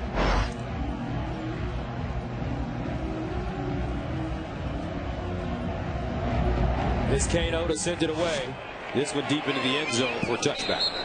Let's go downstairs to Shannon Spake. Well, hey, they're kind of upstairs right now, Gus, but you know, you've mentioned his name already like 4 or 5 times just in the beginning of this second half. Joe Williams, this is where he sat, section 38, during that 4-game retirement. 2 games he watched from the stands directly next to the muss. Now, Chris Peterson knows if they're going to have success, they're going to have to slow Joe down in this game. He told me we have to get off blocks and tackle better. When I asked him what else he wants cleaned up, he said get off blocks and tackle better. So, guys, watch those guys up front in this second for Washington. All right, thank you very much, Shannon.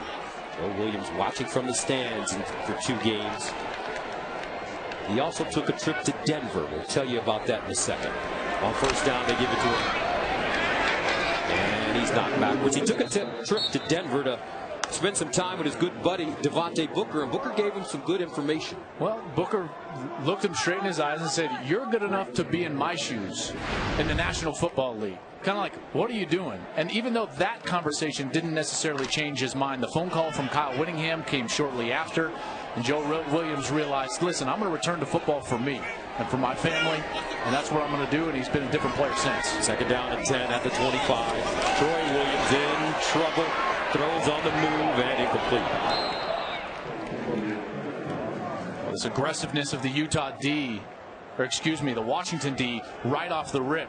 Keyshawn Bierria was the one that was in there right at the feet of Troy Williams, made him escape the pocket, and he just had to dump that ball out of bounds. This is the exact situation that Washington forced the entire first quarter, 3rd and long, forcing the ball in the game into Troy Williams' hands, and that's when Washington was having a lot of success. Troy Williams 5 of 15 in the first half, 25 yards passing. 3rd down and 10 at the 25. Empty backfield. Troy Williams steps up in the pocket, decides to run it, and gets the first down. Took a hard hit by Budda Baker, but he picks up the first down. So his numbers passing the ball, they've not been great. But when you look in, boy, that spot's going to be awful close. He needed to get that nose of the ball to that 30-yard line. They do say it's a first down. I thought it was a little bit of a generous spot. However, chains move, but he's been moving the chains with his legs. If you're not throwing the ball well as a quarterback, you got to find other ways to affect the game, and Troy has done that with his feet. First down at the 35. Joe Williams. JoJo McIntosh with a terrific tackle. And this kid gets downhill quickly, Joel. Yeah, JoJo McIntosh is the enforcer. So here comes number 14. He's a big safety, 6'1", 209 pounds. If he doesn't trip Joe Williams up, this guy's got 4.3 speed. He's in the end zone right now. That was a touchdown-saving tackle right at the line of scrimmage from the strong safety, JoJo McIntosh. Gain of 5, 2nd and 5 at the 40. Williams again, looking, high-stepping through the hole. Leans forward, he's close. Nazim Victor with the stop. Are you surprised that Utah's able to run the football against this 4th-ranked Washington team? Not necessarily. What I'm surprised about is that Washington hasn't made the adjustment on defense to just put everyone up in the front. Listen, Troy Williams is not hurting you throw the ball, and the corners have won every 50-50 situation for Washington that they've been involved in. So the safeties, in my estimation, need to go play real tight to the line of scrimmage in order to stop the run game. Third down and short. They need about a yard. Low snap. They hand it off. Joe Williams, and he'll get the first down.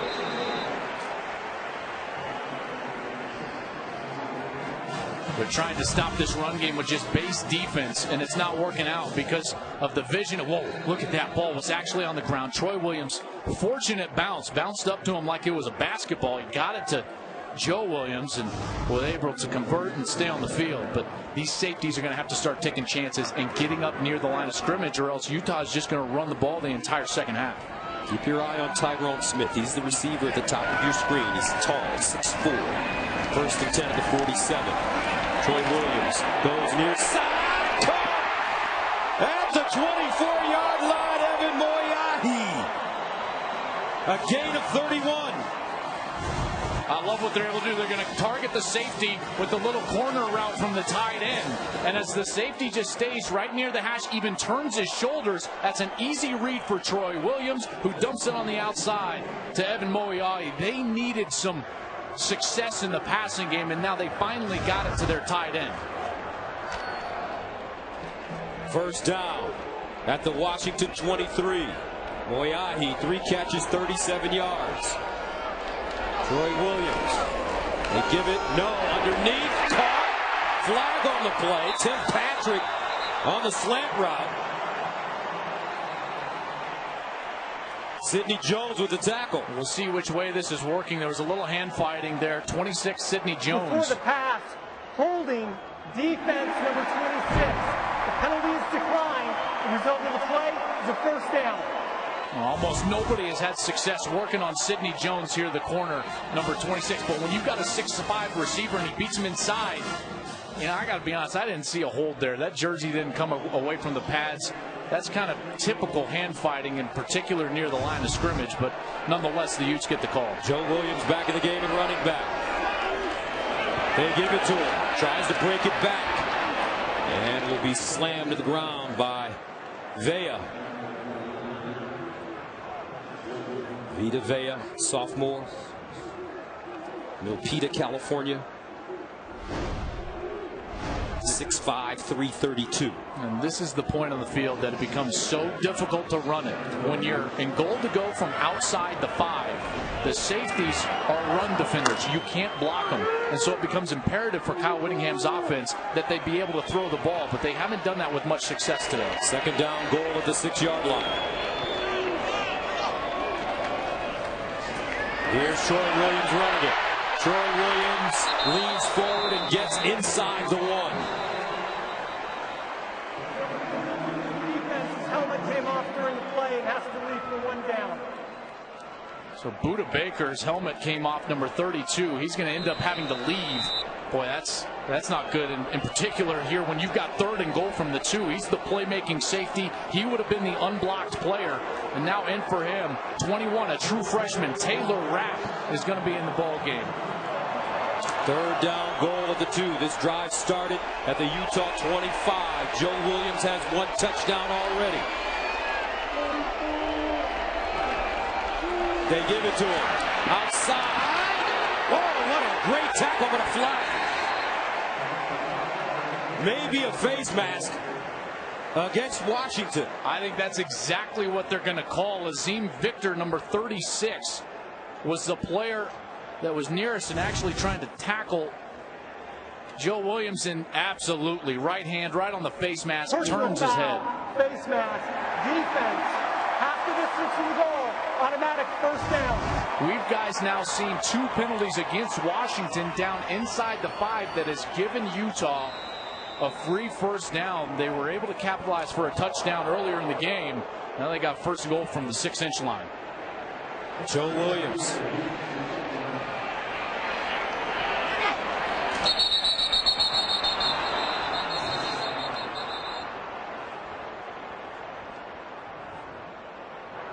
False start. Offense number 68, 5-yard penalty, first down. That's Isaac Asiata. Normally wears 54. Is wearing his buddy J.J. Dielman's jersey today, 68. The left guard absolutely started early. This is like carbon copy of their series previously. They get a first down via penalty inside the 1, and immediately they get a false start. They have to go outside of the 5-yard line for their first and goal. So instead of first and goal at the 1, it's first and goal at the 5. Joe Williams running right. Breaks it inside. Terrific defense, though, by the interior of the Washington Huskies. Saw him mooching. First man to him. And now Williams is going to have to leave the game for at least a play, because his helmet came off there late, as there's about 3 Huskies bringing him to the ground. And now without 28 in the game, this is going to fall on the right shoulder of Troy Williams. Zach Moss comes in as the running back for Utah. Tim Patrick splits wide to the top of your screen.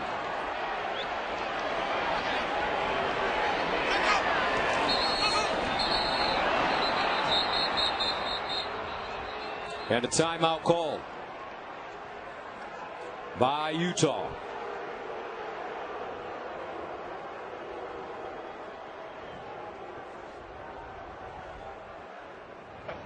Sideline warning, Utah, coach out of the coaching box. This is their first and only sideline warning of the game. Kyle Whittingham was trying to get the attention,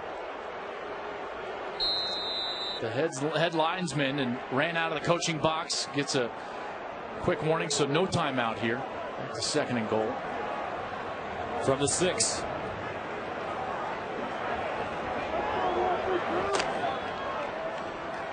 Zach Moss, the running back.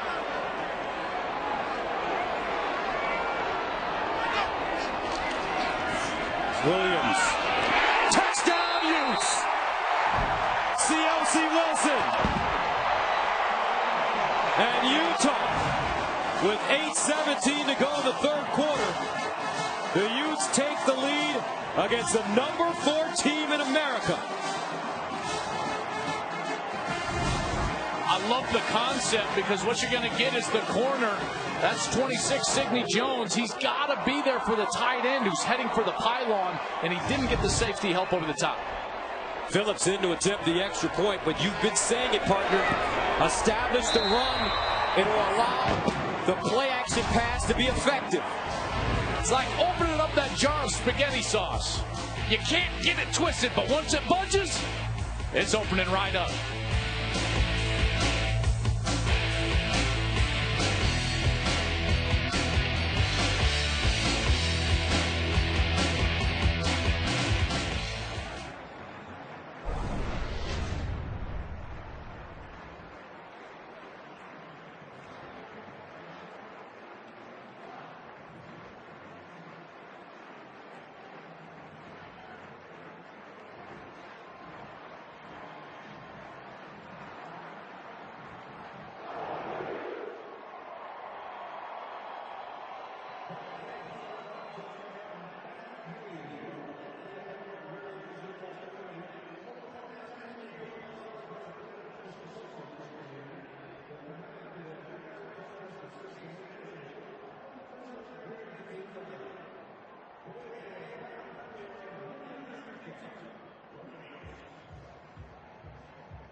17-14, Troy Williams throwing the touchdown pass.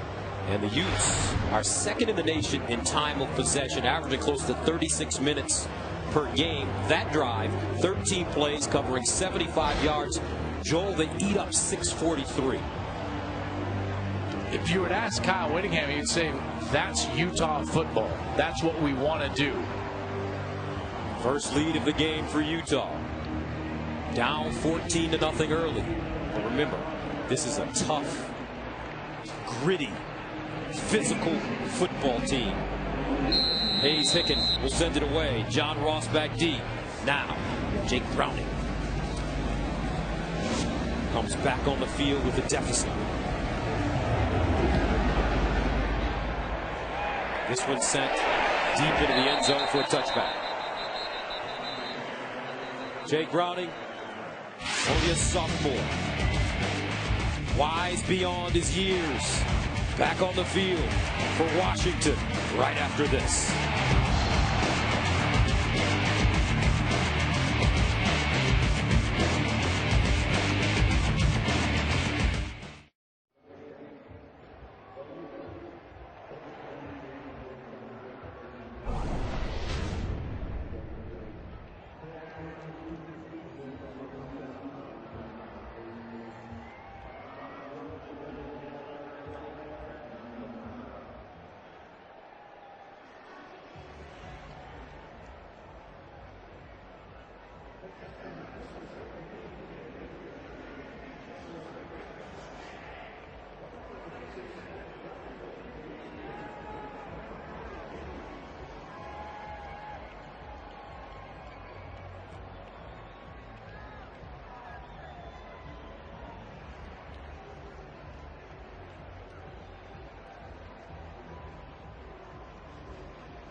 And don't forget, coming up next, the Kansas Jayhawks take on Baker Mayfield and the 16th ranked Oklahoma Sooners.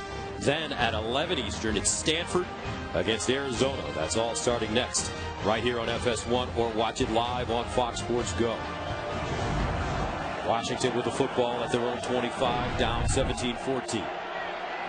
After taking a 14-0 lead, the Utah defense has had answers for Jake Browning. Daniels, the motion man. Play fake. Browning, rolling, throwing. Daniels with room. Daniels down the sideline. Daniels finally out of bounds as he crosses the 40. Jordan Fogle knocks him out of play. But a nice game for Jarrell Daniels of 19 yards. This offense is so eclectic because they can hurt you in so many different ways. You know, it's so difficult to game plan from a defensive perspective because they can run it with Myles Gaskin. Jake Browning had a great half, save for the interception, and then they've got weapons on the outside. First down and 10 of the 44. Gaskin, a single setback. They give it to him, running left. Finds a hole. Gaskin, look at the shiftiness. And he'll get to the Utah 40-yard line. A 16-yard pickup. Reginald Porter makes the tackle. Check out the true freshman, Nick Harris. He's going to be double teaming with the center, and then he's going to spin all the way off and block the linebacker. What an excellent job by a young offensive lineman from Inglewood, California, 6'1", 270, with the big block of the play. Gaskin, 11 carries, 74 yards, and a touchdown. 1st and 10 at the 40.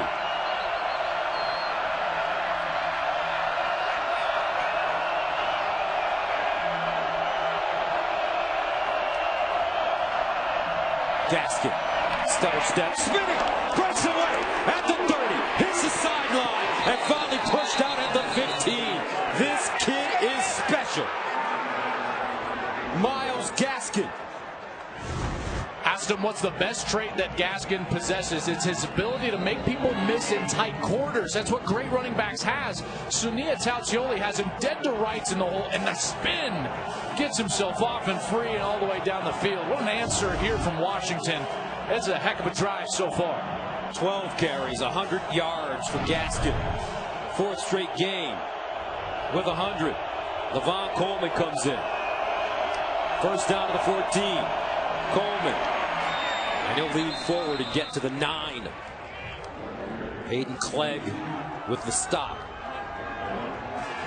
Boy, this offensive line has done a heck of a job, and they're without their senior leader up front. Jake Elderkamp, the left guard, not playing. In his place, number 56, the true freshman, Nick Harris. Got Trey Adams in there, 72. 76 is Coleman Shelton, the center. McGarry, Braysteck as well. Done a heck of a job in the run game. Nothing tricky about what Washington is doing now.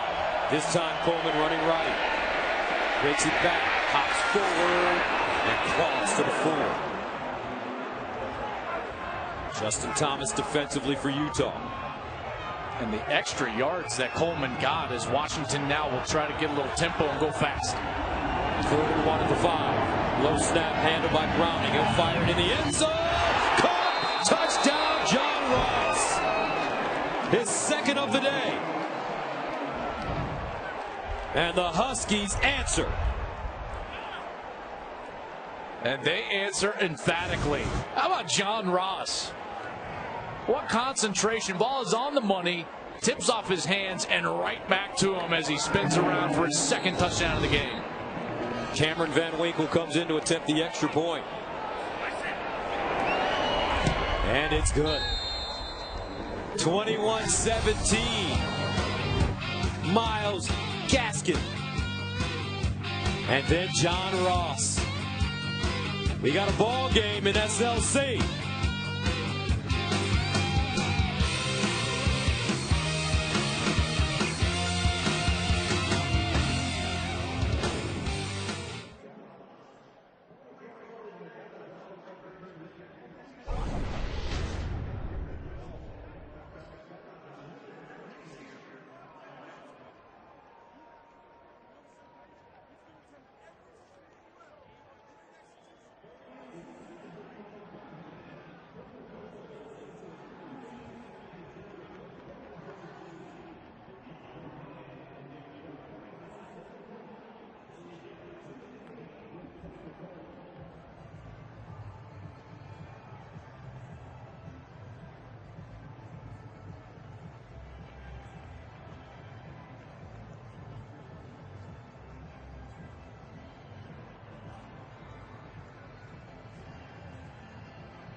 Washington trailed for only 2 minutes and 41 seconds. John Ross was his second touchdown of the game to give the Huskies a 21-17 lead. Touched on his comeback from injury from 2013 to 2015. Remember, he lost all of 2015, only 33 catches and 5 touchdowns. But this year he is healthy, he's explosive, 37 catches, 11 touchdowns on the year. And this guy could not wait to get back on the field. When talking to him this week about his rehab, he said, I attacked my rehab. I wanted to get better. Once the trainers told me that after my ACL surgery, I would become a better, even faster player, I knew that was going to be my sole purpose, and he attacked that rehab, and he's come back. He's terrific. Mosquito sends it away. Folks is the deep man. This went into the end zone for a touchback. All right, let's head to Los Angeles for game break with Mike Hill.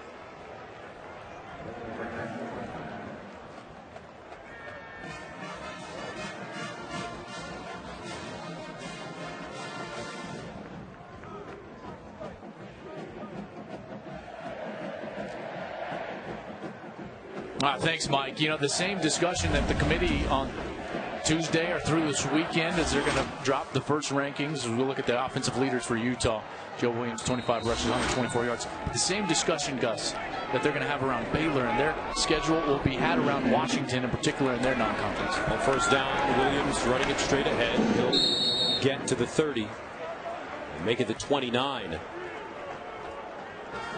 And that's why I don't believe Washington has any margin for error when talking about the college football playoff. The rankings will be released this Tuesday, November 1st. But that non-conference schedule is going to hurt Washington just like it hurts Baylor. That's why I don't believe with one loss they're going to be able to sneak through. They've got to win all of these games. They played Rutgers, Idaho, and Portland State. Troy Williams underneath, that ball thrown low, but caught. Tim Patrick dug that out of the turf like Derek Jeter. At 6'5", you don't think he can go down and get that, but boy, what an athletic catch from Tim Patrick, and you can tell he's much more healthy than he has been in recent weeks. He was used last week more in a blocking capacity, but goes all the way down below his knee and gets a first down. 3 catches, 30 yards for Patrick.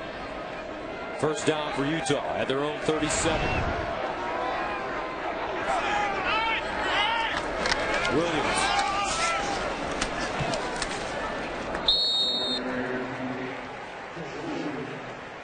Joe Williams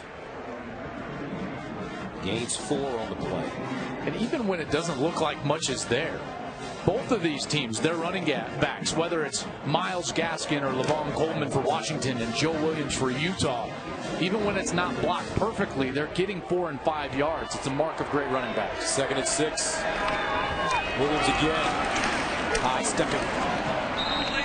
And he's down at the 44. Stopped on the play by Jalen Johnson and DJ Beavers. And this is a little departure here from Washington. They don't like sending pressure, but they're going to have to. And on this play, they're getting the safety way up near the line of scrimmage. That's Buda Baker, and they're trying to sell out to stop that run game because of the effectiveness of Williams in this ball game. So now 3rd down and 3. Did they put it in the air? Is the question. At the 44-yard line. Trips to the top of your screen. Troy Williams looking over the middle and incomplete. Damari Simpkins, the intended receiver. And the coverage from Sidney Jones from all the way on the opposite side, that had to look wide open for Troy Williams. But the problem is that Sidney Jones, 26, once his man left his zone, he went screaming towards the middle of the field and ended up being what I thought flashed in front of Simpkins' face, and why Simpkins pulled up a little bit, smartly so. Wisnowski punting for the 5th time. Dante Pettis, the returner, end over end kick. High in the air. Ball takes a bounce backwards. Terrific job by Mitch Wisnowski.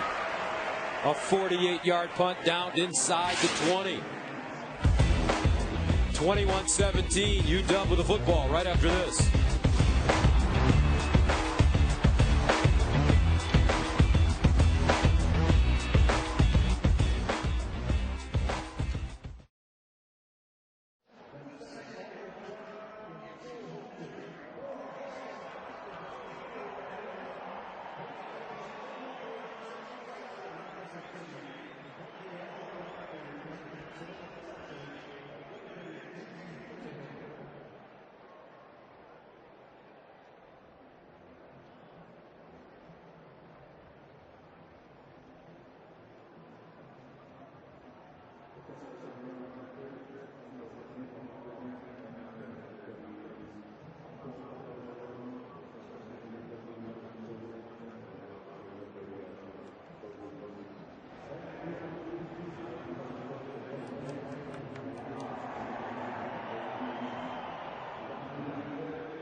And don't forget to check out Breaking the Huddle with my main man and partner Joel Klatt on Facebook, live every Tuesday at 7:30 Eastern, sponsored by Dr. Pepper. Can't wait for this week. We'll be on 30 minutes after the first college football playoff rankings are released. We'll have full reaction, and I can't wait for that. I mean, this is the nitty-gritty time of year, right? I mean, 3 touchdown drives for Washington answering.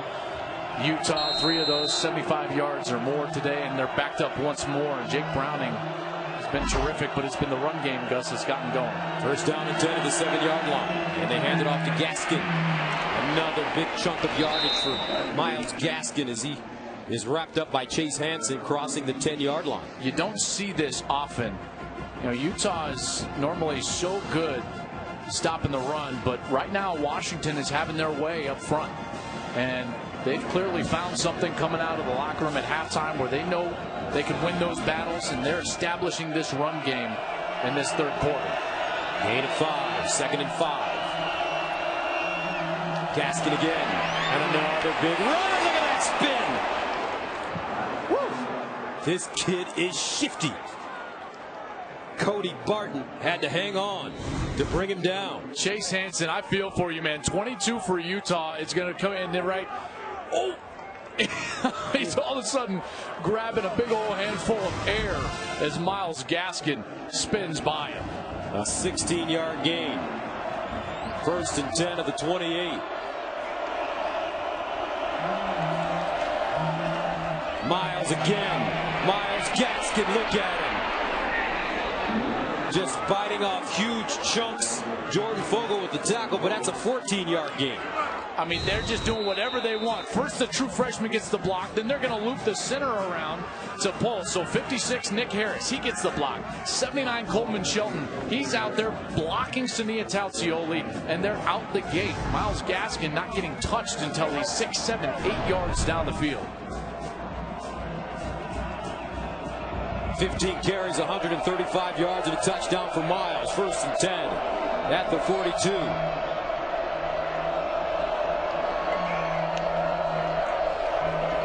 Gaskin breaks it back with room. Here comes Gaskin, and he's tackled at the 41-yard line. Chase Hansen, Jordan Fogle combining. And what's interesting is that Utah's known for their front 7. And they're just getting washed down. There's 56, Nick Harris. This guy is as good of a true freshman as I've seen. There's the cutback lane as Taucioli overruns it from his linebacker position. Gaskin with great vision. But I got to tell you, this 56, Nick Harris, the left guard, it's as good as a left guard as a true freshman I've seen in a long time. He is owning it up front. 1st down and 10 at the 41. Browning to throw it this time. Looking in the air and incomplete. McClatcher, the intended receiver.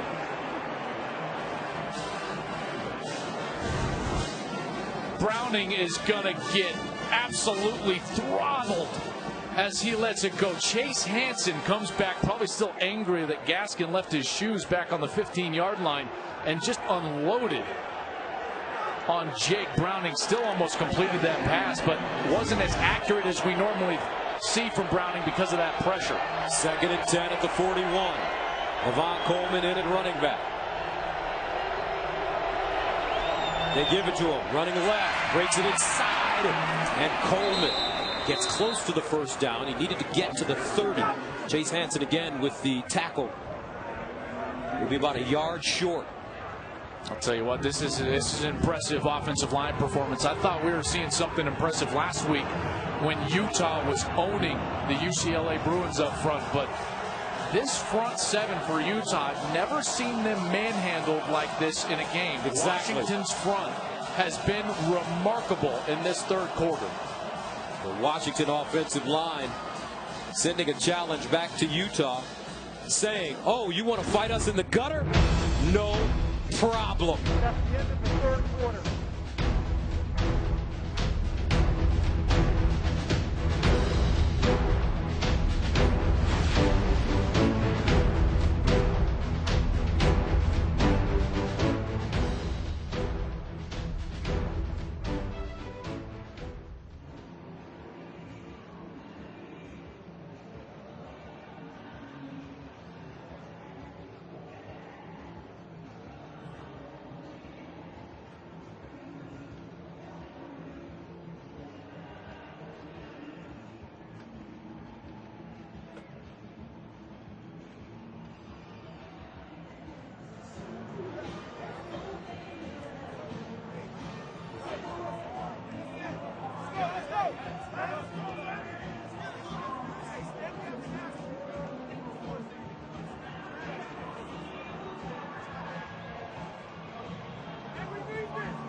And welcome back to FS1 College Football presented by Verizon.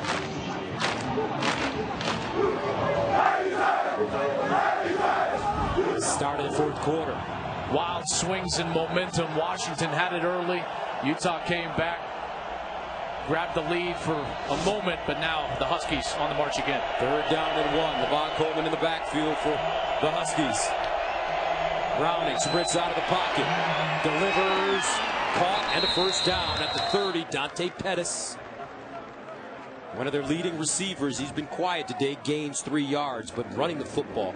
Washington in the third quarter alone, 9 carries, 112 yards, led by that man. You know what's coming, because 27 rushes, 202 yards, 107 before contact. So you're going to have to sell out from the safety position if you're Utah. You know what's coming? Play action pass down the field. John Ross, this is a perfect time for it. First down and 10 of the 29.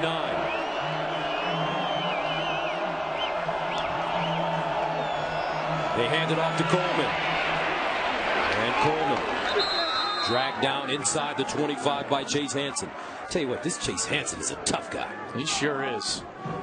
This is a guy that was a quarterback in high school, a parade All-American, all-purpose player. His dad, Bruce, played football at BYU. His cousin, Colby, currently plays for BYU. He's from Highland, Utah, a sophomore. Very athletic, leads the team in tackles. And he's going to have to play a huge role here in inserting himself into this defense to stop the run. 2nd and 5 to the 24. Coleman breaks 1 tackle but won't gain much. Maybe a yard on the play. Hunter Demick. And you were really funny yesterday talking to the defensive coaches about Hunter Demick's lower body. You know, Hunter Demick, I just got, he doesn't look all that impressive when you meet him in person, but on film, he is a nightmare for the offense. He's got great energy. This is the point in time that they need him. Number 49 for Utah, leads them in sacks and TFLs, and on third down, this is his moment. 3rd down and 4 at the 23. Gaskin back in the game. Browning looking, goes for the home run. Ross, and incomplete. Brian Allen defensively for Utah. Great coverage for Brian Allen. Love his frame, 6'3", 205. He's got 4 interceptions on the season. He's a former wide receiver, and that's why he's so fluid down the field. You can see he almost plays defensive back as if he's running the route for the wide receiver. So Cameron Van Winkle, 6 of 9 on the season. His long 45 yards, this one from 41 yards away. And he drills it. Huskies take the points. 24-17, 12:56 to go. Fourth quarter.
The 1991 Washington Huskies were arguably the finest team in school history.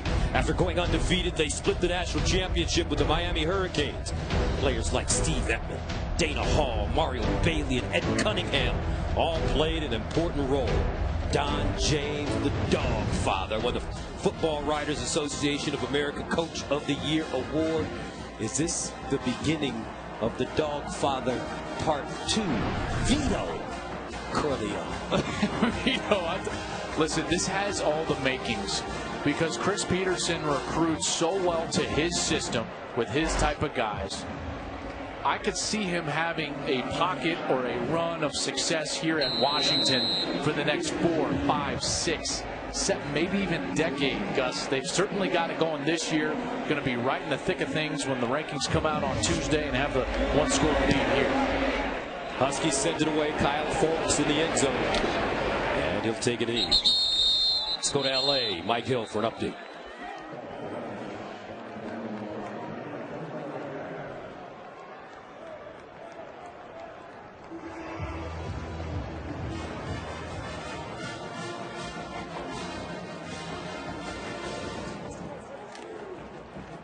Yeah, they've got something going on there for Ohio State. They have an inability to move people off the line of scrimmage. That offensive line has not been very good. And J.T. Barrett can't get the ball down the field. They gave up 6 sacks against Penn State. And now Northwestern jumping on them in the shoe. First down and 10 of the 25 for Utah. Troy Williams steps up. Flag on the play. Williams gets downfield and falls down at the 45, but this may be a holding call against the Utes. Yeah, I think they're going to get the center 75. We've been giving him a lot of love, too. Holding, offense number 75, 10-yard penalty, first down. And you got to give Elijah Qualls, number 11, a lot of credit, because Nick Nowakowski has no other option. Qualls, he bull rushes him, and right here, it's going to be a sack unless Nowakowski throws him to the ground and negates that long run from Williams and puts you in the situation now where the run game isn't as viable at 1st and 20. Those interior linemen for Washington, 6'5", 332, 6'2", 318, 6'1", 321. First down and 20 at the 15. Joe Williams over the middle. No, this is Tim Patrick. And Patrick with a huge gain as he crosses the 35 up to the 36, a gain of 22 on 1st and 20. And he is finally healthy. He has not been healthy the last couple of games, and he wins on the outside. This is against Sidney Jones, coming in as one of the Pac-12's best corners. The NFL scouts loving him, and that ball on the money from Troy Williams, allowing him to run after the catch. Timing plus ball placement equals yards after the catch. Executed perfectly there. First down and 10 at the 37. Williams to throw it to the sideline. And incomplete. Raylon Singleton, the intended receiver. Troy Williams telling us that having a transfer from Washington was one of the toughest things he's ever experienced. To go to Santa Monica Junior College. Said he made 8 bacon and cheese sandwiches to take to school, and on days that were really good, his mom, where he was living, would make him a tuna sandwich, and he said that's when I knew it was a good day. 2nd and 10 at the 37. Joe Williams. Oh, and he is gobbled up immediately. Azim Victor. He says, I'm about tired of you running the ball up and down the field. Here he comes. So here's Victor, and he's going to come and he's going to shoot the gap all the way on the left side. See how he goes over the top, and then right there, missed block by Garrett Bowles, 72, who was pulling around, didn't get his hat on anybody, and allowed Victor to scrape right by for the tackle. 3rd down, 10 at the 37.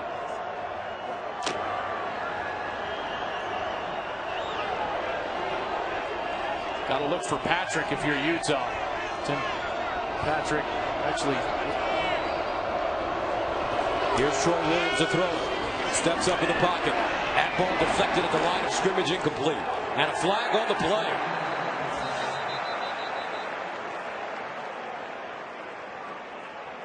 They're going to get Sam Wuching here for potentially a little unnecessary roughness, roughing the passer after the play. Personal foul, roughing the passer, defense number 28. Threw the quarterback down unnecessarily. 15-yard penalty, automatic first down. Okay, so Wuching is coming from his outside linebacker spot, and as he's working up the field, he's going to go back inside when Williams scoots up in the pocket, and then right here, he throws him down to the ground. They say unnecessarily. It wasn't necessarily violent or all that vicious, but did throw him down to the ground late. And a mistake there for Washington. Chris Peterson, he knows it. Going to be frustrated with his senior outside linebacker. So the Utes get a fresh set of downs inside Washington territory at the Husky 48. Joe Williams will get down to the 42. Connor O'Brien. First down is so imperative for Utah because when they're in 3rd and long, they have had an inability to throw the ball. And these first down runs are what are allowing them to have success. Joe Williams has got to touch the ball on first down. The problem is that he's got 30 carries already, and they're a little concerned giving him too many touches. Like a pitcher in baseball with a pitch count, he's up there right now where they don't want to give him too many more. 30 carries, 138 yards. Near side, this ball caught by Simpkins. Breaks it, and Simpkins slides down at the 35. First down, Utah. Damari Simpkins, just a true freshman from Carroll City, Florida. He's got good blocking on the outside from the other wide receivers. Moiai's the tight end. There's a great block right there and allows him to get inside. Good move on Wuching, getting some more yardage, and he goes down once he's got the first down.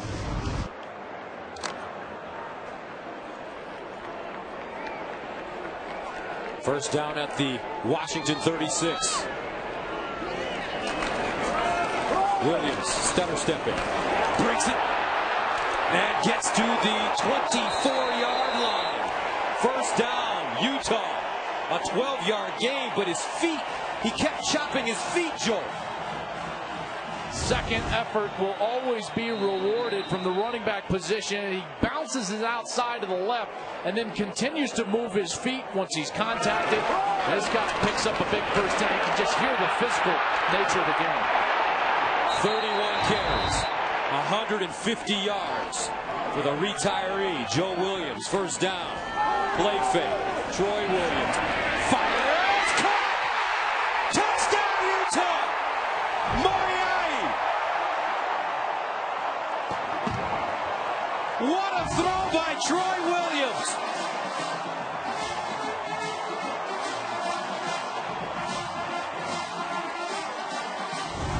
That's as good of a throw as you're ever going to see. This is a tight window throw to a tight end.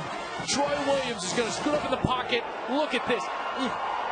Oh, there's nowhere to throw it, and he puts it right in the needle. Troy Williams. Oh, my goodness. Phillips with the extra point.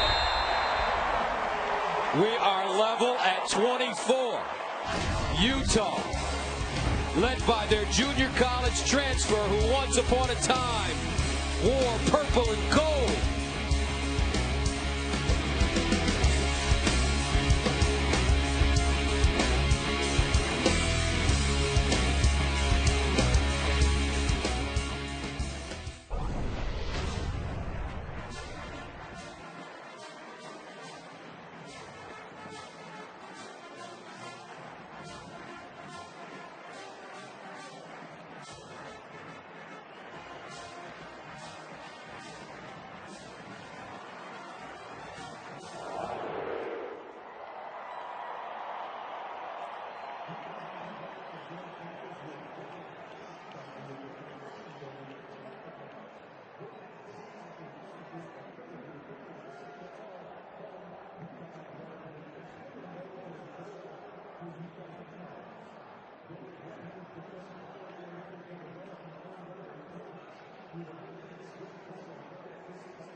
Here's some of the players to keep an eye on for the Nissan Heisman. Watch Jabril Peppers, the quarterback right here in this game. Jake Browning has been sensational, and Lamar Jackson, the marvelous, looked like he was about to go down for the second time this year earlier, then comes right back in kind of a Heisman moment.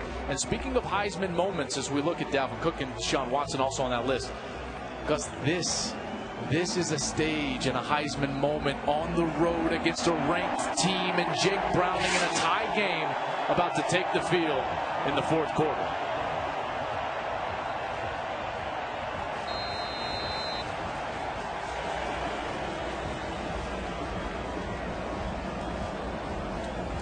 Hayes Hicken will kick it off. John Ross, the deep man. And he will not get an opportunity. So, Jake Browning walks back on the field. Remember how they used to call Joe Montana Joe Cool? Joe Cool. We'll see how cool Jake Browning is. 10 of 17, 155 yards and 2 touches so far in this game. This guy eats, sleeps, and breathes the game of football. But more than that, Joel, he's got that it thing. He's got it. Well, if you have it needs to show up right now. First down and 10 at the 25.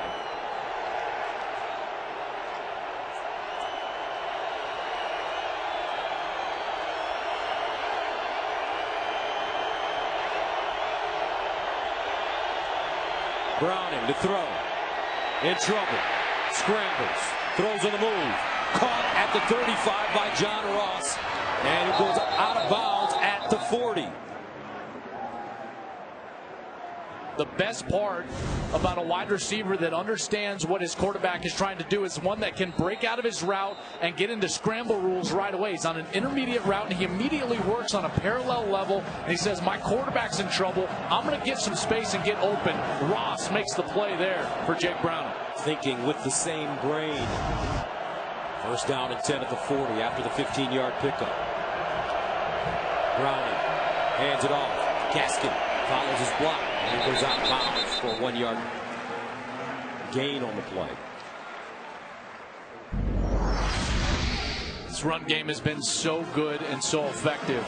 Washington is going to have to force Utah to stop them before they go and just start pitching the ball down the field, because remember, the strength of the Utah defense is their ability to turn it over in the pass game. 15 interceptions on the year. They've already had one in this ball game. I'd stick with the run if I was the Huskies. Well, Marcus Williams, the best safety in the nation. 2nd and 8 at the 42. Browning looking, steps up, wants to run it, and he'll go down at the line of scrimmage. They say he fumbled it.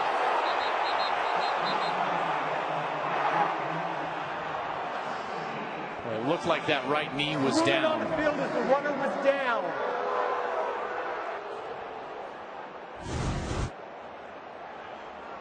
Pisoni Tassini is 59. That right knee is going to be hitting the turf.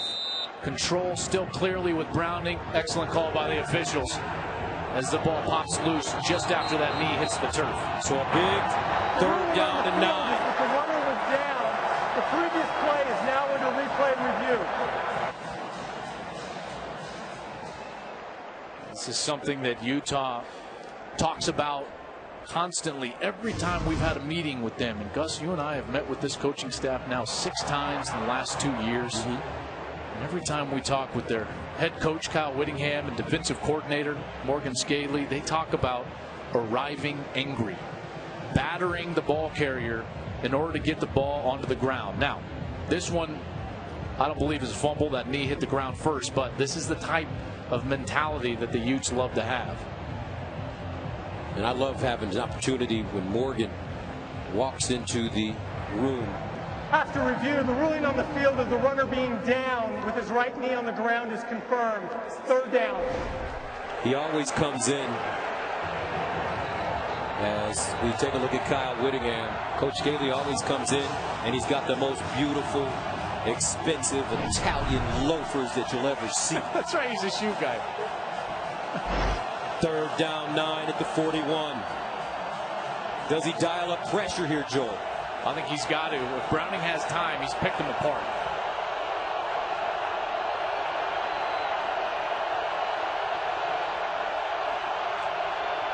Browning with time, steps up on the move, and caught at the 45-yard line by tight end Drew Sample. And a first down for the Huskies. A 16-yard gain.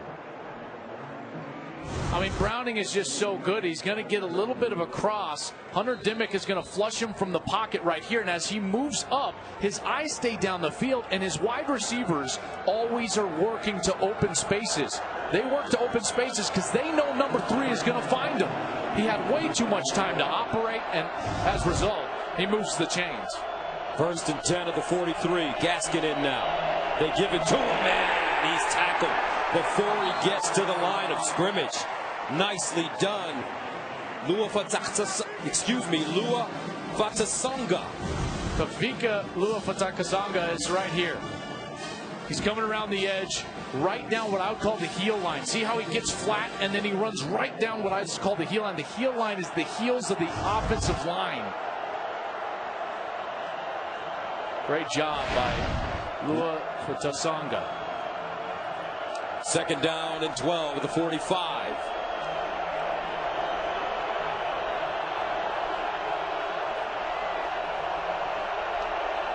Browning hands it off, and again, this time it's Hunter Demick with the great defensive play. So that brings up third down and long. A loss of 2 and a loss of 1 on the last 2 plays for UW. Demick does a great job of getting upfield, and then he just stops right there. That's what I would call is owning the edge. Terrific on the edge from Demick, forcing the long yardage situation. Third down and 13 for Coach Peterson. But his quarterback, Browning, has incredible feet, incredible anticipation.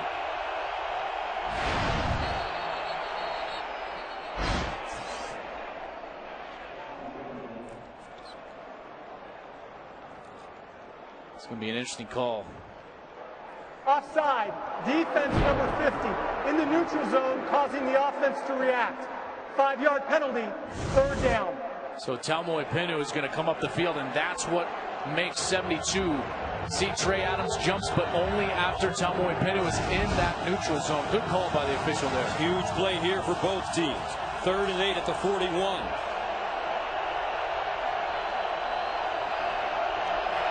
Browning with pressure. Got hit. Incomplete. Woo! Talmoi Pinu shot out of a cannon. They're going to do a great job of putting Trey Adams in the bind, inside and outside of him. He takes outside, and Talmoi Pinu is the senior from Provo, Utah, who's right in the face of Jake Browning and hits him before he can throw that ball accurately. Great job by Morgan Scaley dialing up the pressure there as Washington will go for it. Browning in the shotgun. They like to pooch kick in this situation. Watch it. Yep, here he goes. He's going to drop back and pooch kick it.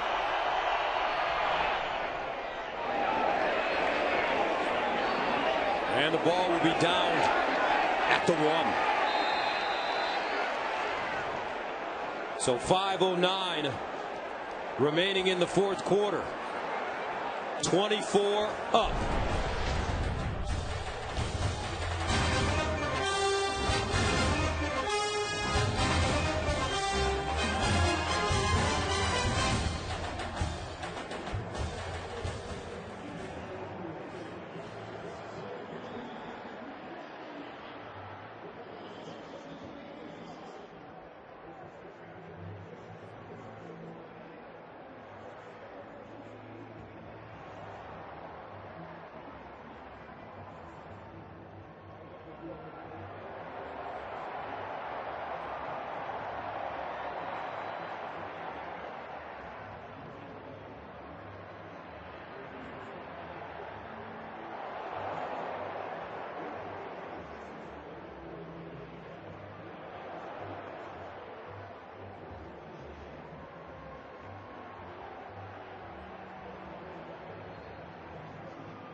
5:09 to go in the fourth quarter. We're tied at 24. Let's go to Mike Hill for an update.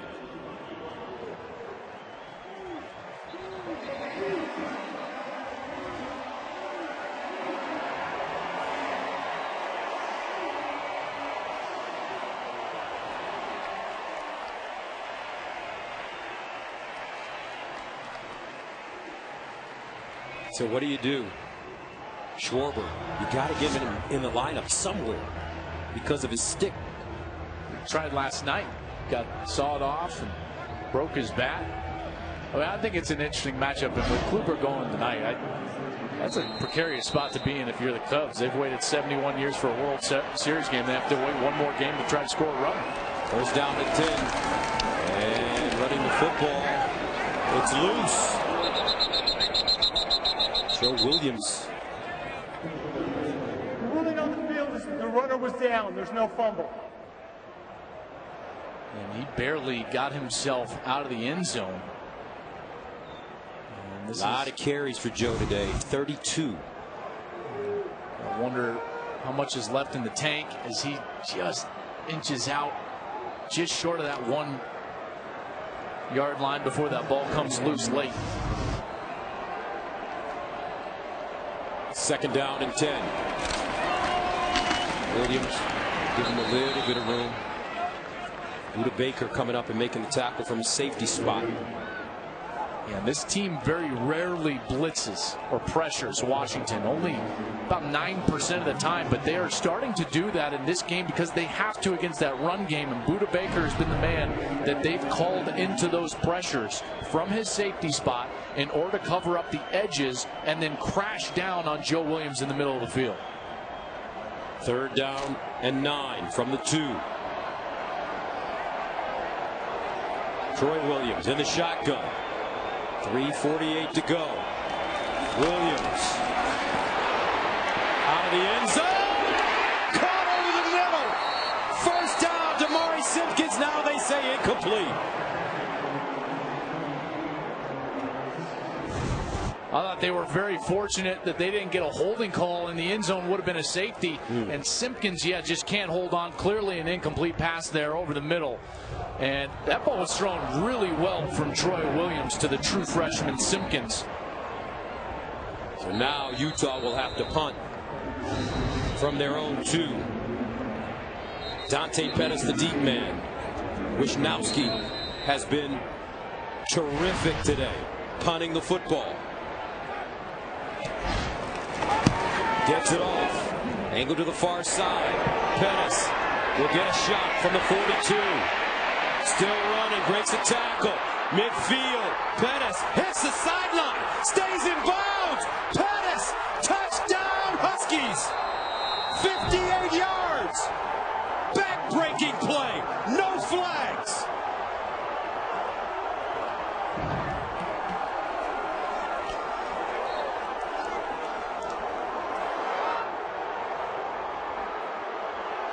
What a return. Broken tackles, and at the start of the return, he committed the cardinal sin. He started to retreat about 10 yards. It looked like he was going to get tackled at that point. It would have been all the way back at the opposite 40-yard line. But once he stepped out of that tackle, it was over. And Pettis returns his second punt for a touchdown of the year. Extra point good. Dante Pettis, 17th nationally in punt returns. None bigger than this one. Washington reclaims the lead, 31-24.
31-24, the 5th punt return for a touchdown for Dante Pettis, and it gives 4th-ranked Washington a 31-24 lead with 3:25 remaining. Now he holds the Washington all-time record, was tied when he took it back against Rutgers in week 1, but now the all-time leader for the Huskies in punt return touchdowns. Fultz from the 2 with a lane at the 30. Finally upended at the 37-yard line by Kevin King. A 35-yard kickoff return. I want to go back to that punt return because this was a great return from Pettis. Watch him retreat. But then the Huskies are going to get awful fortunate. There's one block right here. Could have been called a block in the back. That's okay, kind of on the side. There's a second. All of a sudden, just in the back, it springs Pettis. And then a third right here that you could potentially have seen a flag. I think that's why we were so surprised that there was no flags on the ground. But as it stands, great return from Pettis and a great answer from Washington with the 58-yard punt return for a touchdown. Utah starts 1st down and 10 at the 36. Troy Williams to throw it up the sideline for Patrick, incomplete. Once again covering Kevin King. They've been talking all day long. It's been a great matchup. Just a great football game. Now with 3:10 left, you wonder how much Joe Williams has in the tank. He's carried it 33 times.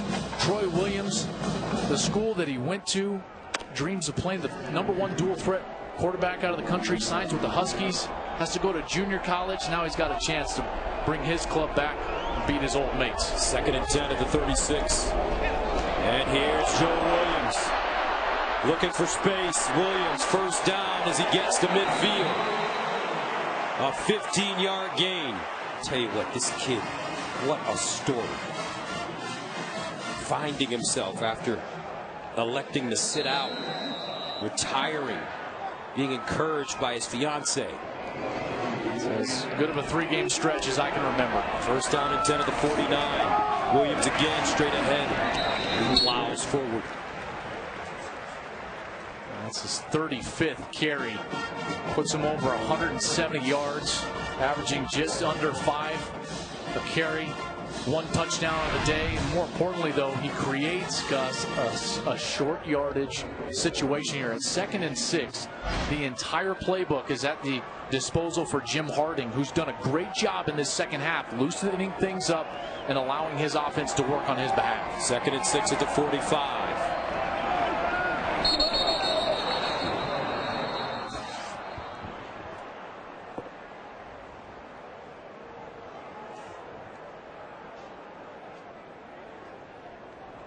False start. Offense number 74. 5-yard penalty. 2nd down. Uatafe. Celesi Uatafe, junior from Euless, Texas. It was interesting because watch, Washington's actually going to shift, but they don't go into the neutral zone. So on the shift, Uatafe actually jumps. But that clearly on the Utah right guard. That'll knock him back 5 yards. And now this is not the situation you want. It's 2nd and long.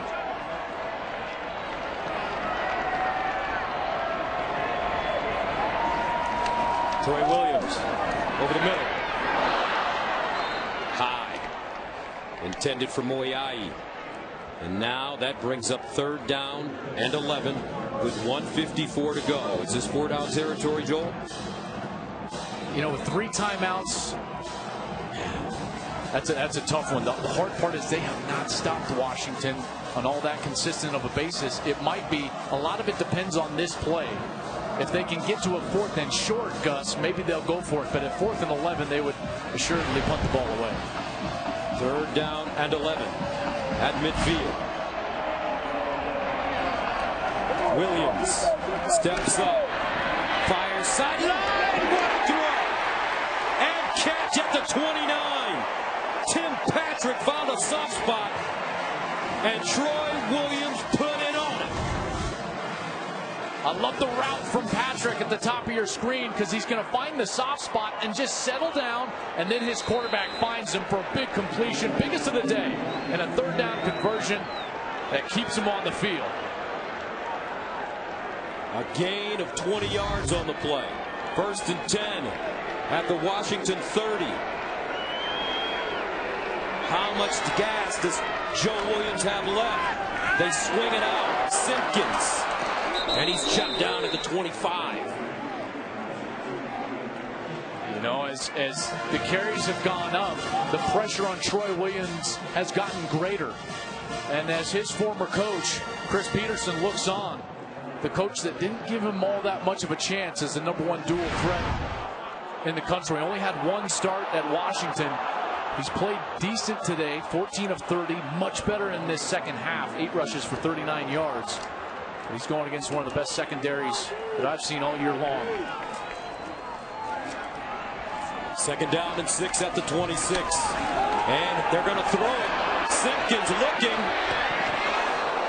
And incomplete. Dangerous play. Raylon Singleton, the intended receiver. Sidney Jones defensively. Great coverage, and they understood that something was up because Damari Simpkins never lines up in the backfield. That's a nature of the smart defense. You see 17 in the backfield, highly unusual, and they all stay home. Damari Simpkins tries to get the completion down the field to Raylon Singleton, and a great bat away by the secondary. 59 seconds remaining in the fourth. Utah down 31-24. 3rd and 6 at the 26. Troy Williams. Here comes a blitz. They pick it up. Williams lost it and gets it back, but he's sacked. First sack of the day for Washington. Azim Victor, Bieria combining. You gotta love what they're able to do. They don't normally pressure. Keyshawn Bieria comes right in the middle, and it's a mix-up. Just a missed assignment there from Joe Williams as well as the left tackle Garrett Bowles. Looked like to me Bowles should have stayed inside with number 7 Keyshawn Bieria, and he let him go and afforded the opportunity to get to Troy Williams for a sack. And the ball game is going to come down to one snap here on the shoulder of Troy Williams with 52 seconds left. 4th down and 15 coming up for Utah. If I'm Washington, I'm going to double team Tim Patrick. He has been the threat in this situation the entire game. 6'5", 210 pounds. As this defense has... The University of Utah has requested a full timeout.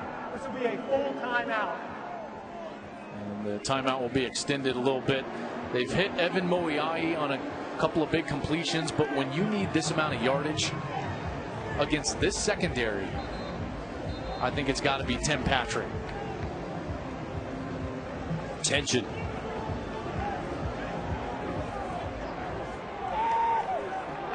Patrick has had a solid day. 5 catches, 72 yards. Troy Williams. Can he deliver the big play? They need it right now. 4th down and 15. They need to go to the 20-yard line for first down. Williams with time, rolls out, stands strong in the end zone, and incomplete. And that may do it. What a job from Washington. Boy, I don't understand why it was a Hail Mary. You just needed to move the chains there if you're Utah. Troy Williams ends up throwing it out the back of the end zone. Just absolutely no chance for a conversion or even a touchdown in that situation as they go for broke here. Probably before they should have, but you got to give Washington a lot of credit. 21, Taylor Rapp is a true freshman. He's in perfect position. JoJo McIntosh, number 14. Buda Baker doing a great job. Kevin King, number 20. And Sidney Jones. I got to tell you, Gus, that secondary is as good as I've seen all year long. They were tremendous today. Well, Browning takes a knee. Browning today, 12 of 20, 186, 2 touchdowns and a pick. Gaskin, though, 19 carries, 151 yards and a touchdown. And let's take a look at the road ahead for Washington, sponsored by Coors Light. Whatever your mountain, climb on. They'll have another road game at Cal before facing the Trojans at home up in Seattle November 12th at Apple Cup. looms large on the 27th of November out on the Palouse as this team rolls on. And I am so interested to see where the committee slots Washington on Tuesday night. I would certainly have them in my top 4. I would probably slot them right at 3. That non-conference schedule, we'll see where the committee ends up putting them. Browning again taking a knee. There's not many holes on this team. And they've got playoff aspirations. First ranking's going to come out on Tuesday, November 1st. Final rankings will be December 4th after those conference championship games. Semifinals this year, the Peach Bowl and the Fiesta Bowl. And that'll be on New Year's Eve before we crown a national champion. And the national championship trophy was on display here today at Utah. Partner, this Washington team looks awful tough. They're legit. Because this is not an easy place to play. And when they needed the most for Washington, that offensive line dominated. They were the ones that ended up winning this game. I came in thinking it was going to be Jake Browning. He's played so terrific. And once Utah grabbed the momentum, it was those 5 Huskies up front that stole it back. And the guy carrying the ball, Myles Gaskin. 31-24, the final. Washington remaining undefeated, 8-0, 5-0 in the Pac-12. Next up, Cal. Utah will have a bye next week and then hit the road to play Arizona State. 8-0 start for the first time in a long time. That was a great football game. Yes, it was. That was a great football game. Those are 2 very good Old school football games, Joel. old school, well coached, physical. Heck of a win for the number 4 ranked Washington Huskies. They continue their march towards potentially a Pac-12 title and a berth in the college football playoff. 31-24. Jake Browning. You impressed? I was. Because after the mistake, came right back, played a very composed game after he threw that interception. Let's go downstairs to Shannon. Coach, a great game, but basically we're all going to be watching that Dante Pettis run. Special teams play by him really sealed the deal for you guys. How does the focus and drive that you saw out of him basically describe your entire team this season? Dante's he's a heck of a player. Made a couple guys miss. You know, they got a really good punter, obviously. We couldn't get anything done, and, you know, we made a couple guys miss, and guys were blocking up front, but a lot of credit to Dante. The college football playoff rankings come out on Tuesday. No hype, just facts. What message does this win send to them? We got 4 games. 4 or 5, I don't even know what it is. I know we play Cal next week. We're ready to play there. 1 game at a time. Thanks, Coach. Thank you. All right, the final score here in Salt Lake City. UW 31, Utah 24. The Huskies keep it moving. Undefeated. 8-0, 5-0 in conference play. Partner, your final thoughts on this one? Great team win from Washington. All facets of the game contributed, including Dante Pettis in the special teams. This is a tough place to win, in particular when Utah is playing well, which they were, and they're running the ball well. You got to hand it to the Huskies. That's one of the top 4 teams in the country. 31-24, the final right now. Let's go to Norman, Oklahoma for the Kansas-Oklahoma game.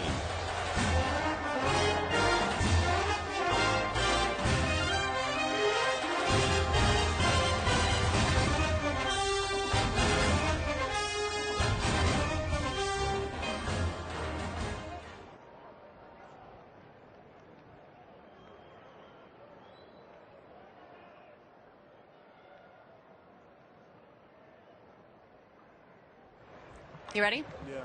Hey, Troy.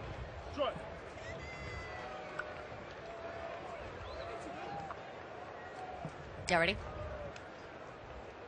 Well, try it again. Sorry, Brad. Ready?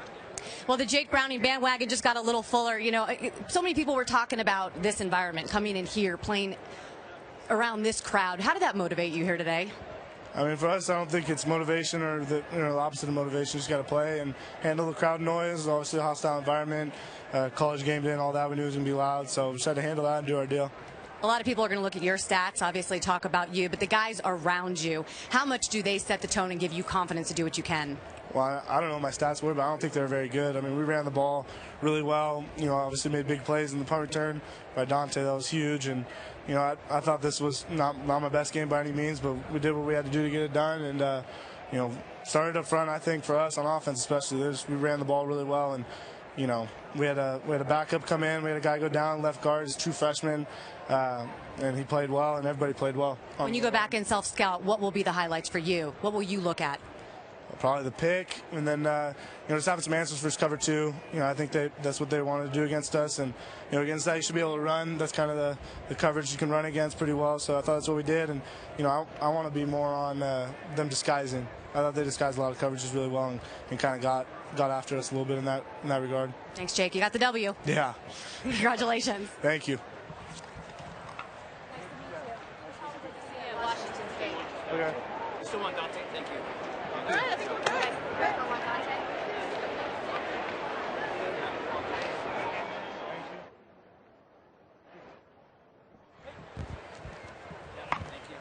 We gotta be kind of quick. Is that possible? Yeah, absolutely. We gotta back up on it. Ready? Ready? Dante Pettis with that huge special teams touchdown to really seal the deal here tonight. We saw you retreat just a little bit. What was going through your mind when you first caught that football? When I first caught it, I thought I could get her on the edge, but that guy had a pretty good angle, so I lost about like 5 yards to begin with. I knew Coach Pete was going to be mad if I didn't make something happen, so somehow I slipped out of that. My blockers did a good job opening up space, and that was it. You broke so many tackles. How many times did you think that play was over? A lot. I really didn't think I was going to score. Even when I got down to, I don't know, about the 40 or something, 35, I thought some of the guys had an angle on me, but it just worked out. How big of a win was this for this Washington team? Oh, it was really big. You know, we showed that we can win close games. In an environment like this against a good team like that, it shows a lot about us. Thanks so much. Yeah, thank you.